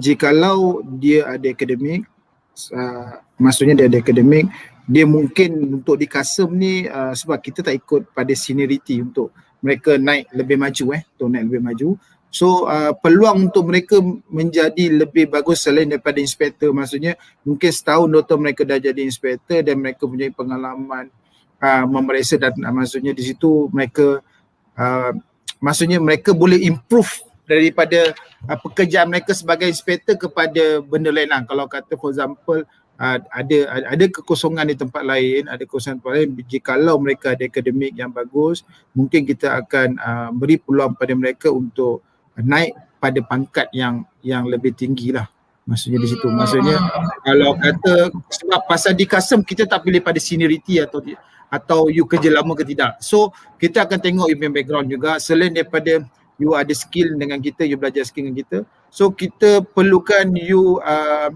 membantu kita untuk kembangkan bisnes kita. Daripada benda tu macam mana boleh datang, sebenarnya datang daripada pelatih kita sendirilah, daripada orang tersebut. Kalau dia ada akademik, so kita mengalu-alukan lah untuk join kita supaya mereka boleh meningkat naik dengan lebih cepat ke peringkat maksudnya mungkin sekarang inspektor, lepas ni bagi senior inspektor dalam setahun 2 tahun, kemudian bagi pada kita punya center manager, assistant center manager, lastly bagi pada kita punya maksudnya inspection center manager lah. So di situ bonus ataupun bagi kita bukanlah kata kita tak perlukan akademik tu, tetapi kita perlu untuk kembangkan perniagaan kita pada orang-orang sedemikian lah. Pada orang sedemikian. So peluang pada mereka tu lebih mudah, lebih cerah. Dibandingkan yang akademik tadi tak berapa tadi. So kita akan develop mereka step by step. So peluang untuk mereka sampai ke peringkat tertinggi dalam masa 5 tahun selepas mereka tamat bekerja dengan kita ataupun selepas tamat praktikal dengan kita ataupun kontrak dengan kita 2 tahun tu, dan 5 tahun tu kita akan cuba develop. Tetapi bergantung pada pelatih ataupun bergantung pada orang tersebut juga. Kalau dia ada akademik, dia bagus, dia boleh fast learner apa semua, so this is bonus pada dia lah. Sebab kita di sini kita tak ada pilih kasih kata you senior you must go first or no. Siapa perform you naik. Siapa perform you naik. Okay, this one yang kita terapkan di sini lah. So di sini kita tak ada rasa macam masa akademik, you ada akademik ke you tak ada akademik, tidak. Tapi bergantung kepada individu tersebut untuk dia meningkat naik lah. Okay, so di segi benda tu saya rasa terbuka lah pada semua, tak kisahlah dalam akademik macam mana ke, okay, maksudnya education dia macam mana ke, kalau dia betul-betul perform dengan bagus, mungkin dia akan lebih berjaya, because kita punya training manager pun datang daripada kita punya inspector sendiri. So daripada background akademik yang kadang-kadang ada yang tak bagus kan, tapi this one chance pada mereka untuk develop lah. So kalau kata dia cepat, dia akan pergi pada itulah peringkat yang lebih baik lah. So it basically answers this question lah, maknanya jawab soalan ni juga, is there a chance to climb the rank with this job? Yes, so tak kira betul. kira kalau it comes down to individu punya skill to want to membangunkan diri sendiri untuk sampai to that place basically. Faham? Yes, Nina. Yes, Nina. Actually, as a additional, Nina, I want to add here. So, for your information, okay, we preparing, as I mentioned in my slide, we are preparing the career pathway. Okay, which is the students, apprenticeship. Yes, apprenticeship we start, okay, with a qualified inspector. Okay, in the next, okay, we are open, preparing the platform to them, okay, to climb, okay, to be as a lead for the inspector. Okay, in the next also we can be as a retail manager and also regional manager, okay, as at the end lah. So it is based on the working performance, okay, and also that the assessment lah, okay, of course lah, okay, we need to evaluate them, okay, we have we call as an appraisal assessment, okay, so through on that thing, of course we will be promoting, okay, to that the highest position. Okay, Faham. Okay, now. Yeah. We have another question here. Kalau if Cik Nizam misalnya nak jawab, it's about the future of automotive. Should we bring that up? Yes, okay. Actually, I can saw that the question, are the job in the automotive future proof, okay, will be easily displaced by artificial intelligence and machine, okay. Of course, okay, we are in the direction of the IR 4.0. Okay, currently Malaysia, okay, we go for the IR 4.0. Okay, but a specific work, okay, really need a human expertise. Okay, we are really need a human expertise. So for time being, okay, as a good answer can I as a good answer I can give, okay, for timing, yes, for the car vehicle inspection, okay, actually we are still need a human expertise, okay, to do on that things, okay, because okay, if we can see some of a field, okay, some of a job, okay, maybe it's a good handling with a robot or any artificial intelligence to replace, okay, but a certain field, okay, we still need have we call as a gold hand, okay, to handle a good job and to get a good a result, okay, on the job performance, okay. I think one of it could also be, I saw Encik Nizam punya slides, insurance inspector. I think that one memang require a person kan, bukan machine untuk buat insurance and things like that. Okay, faham. Itu yang I bagi tahu, okay, in the field still we need we still need human works, okay, to done of the task. We still need the things. Okay. I have one question actually. I think tadi Encik Nizam ada cakap that studying at Carsome is job guaranteed, you know, you're industry ready and all that. I have a question. Do students who graduate with the SKM level 3 at Carsome will only be able to work at Carsome, or can they take that certificate and work elsewhere in other automotive industry because they already have the certificate, kan? Yeah. Okay, Nina. Actually, as I mentioned in the previous, we are offering student for two methods of a certification. Certification under study loan with Carsome Academy, and also certification under self-paying. So if a student choose for the certification under study loan, Carsome Student Berhad, we bond a students for 2 years. For 2 years. And also we reimburse back, the tuition fee, what that has been done, paid by parents, to student within the first year of working and also the second year of working. So if a student choose for self-paying, they have no any bond with Carsome, they can choose working with another industry as I an inspection. see. As a vehicle inspection. Essentially, after studying at Carsome itself will provide the students with that practical training or practical skills working for the industry itself. Okay, I get it. All right. So it's so like we are customize the program, to give industry a ready-made worker, which is we are really focusing on the skill, and also working in that real working environment. So a student will have a competency, really competent, to do a task, at the same time can produce a good performance in the work lah. I see. Okay, so I think Cik Nizam and Ms. Salwani have already explained Carsome in detail. I feel like I've learned a lot about car inspection as well. I feel like I don't know a lot about cars, but I think now I do. Thank you to the both of you for insights and perspective. We hope that our audience has gained valuable information, as so I did, from this session. Thank you again, and I hope to see you guys soon for the next webinar if we do have one. All right. Okay, thank you. Thank you so much. Okay, Nina, thank you very much. So, all please contacting us if you have any question, any inquiry about our program. What about that our product? Please. We will have a live chatting with you, with all of you. You can contact me also. You go to Carsome Academy website. You also can reach us in that website. Okay, Nina, thank you. Thank you so much. We hope that we can see you in soon. Bye-bye, Nina. Bye-bye. Bye. All right, so there you have it. Thank you to our audience who joined us for webinar session with Ms. Salwani and Mr. Nizam of Carsome Academy. If you're at the fair, do visit Carsome Academy's virtual booth and check out all the offering programs that are available. You can reach them through their live chat. You can check out the you can check out the programs. You can check out the gallery and what are they offering. In the meantime, let me show you a quick clip of Carsome Academy.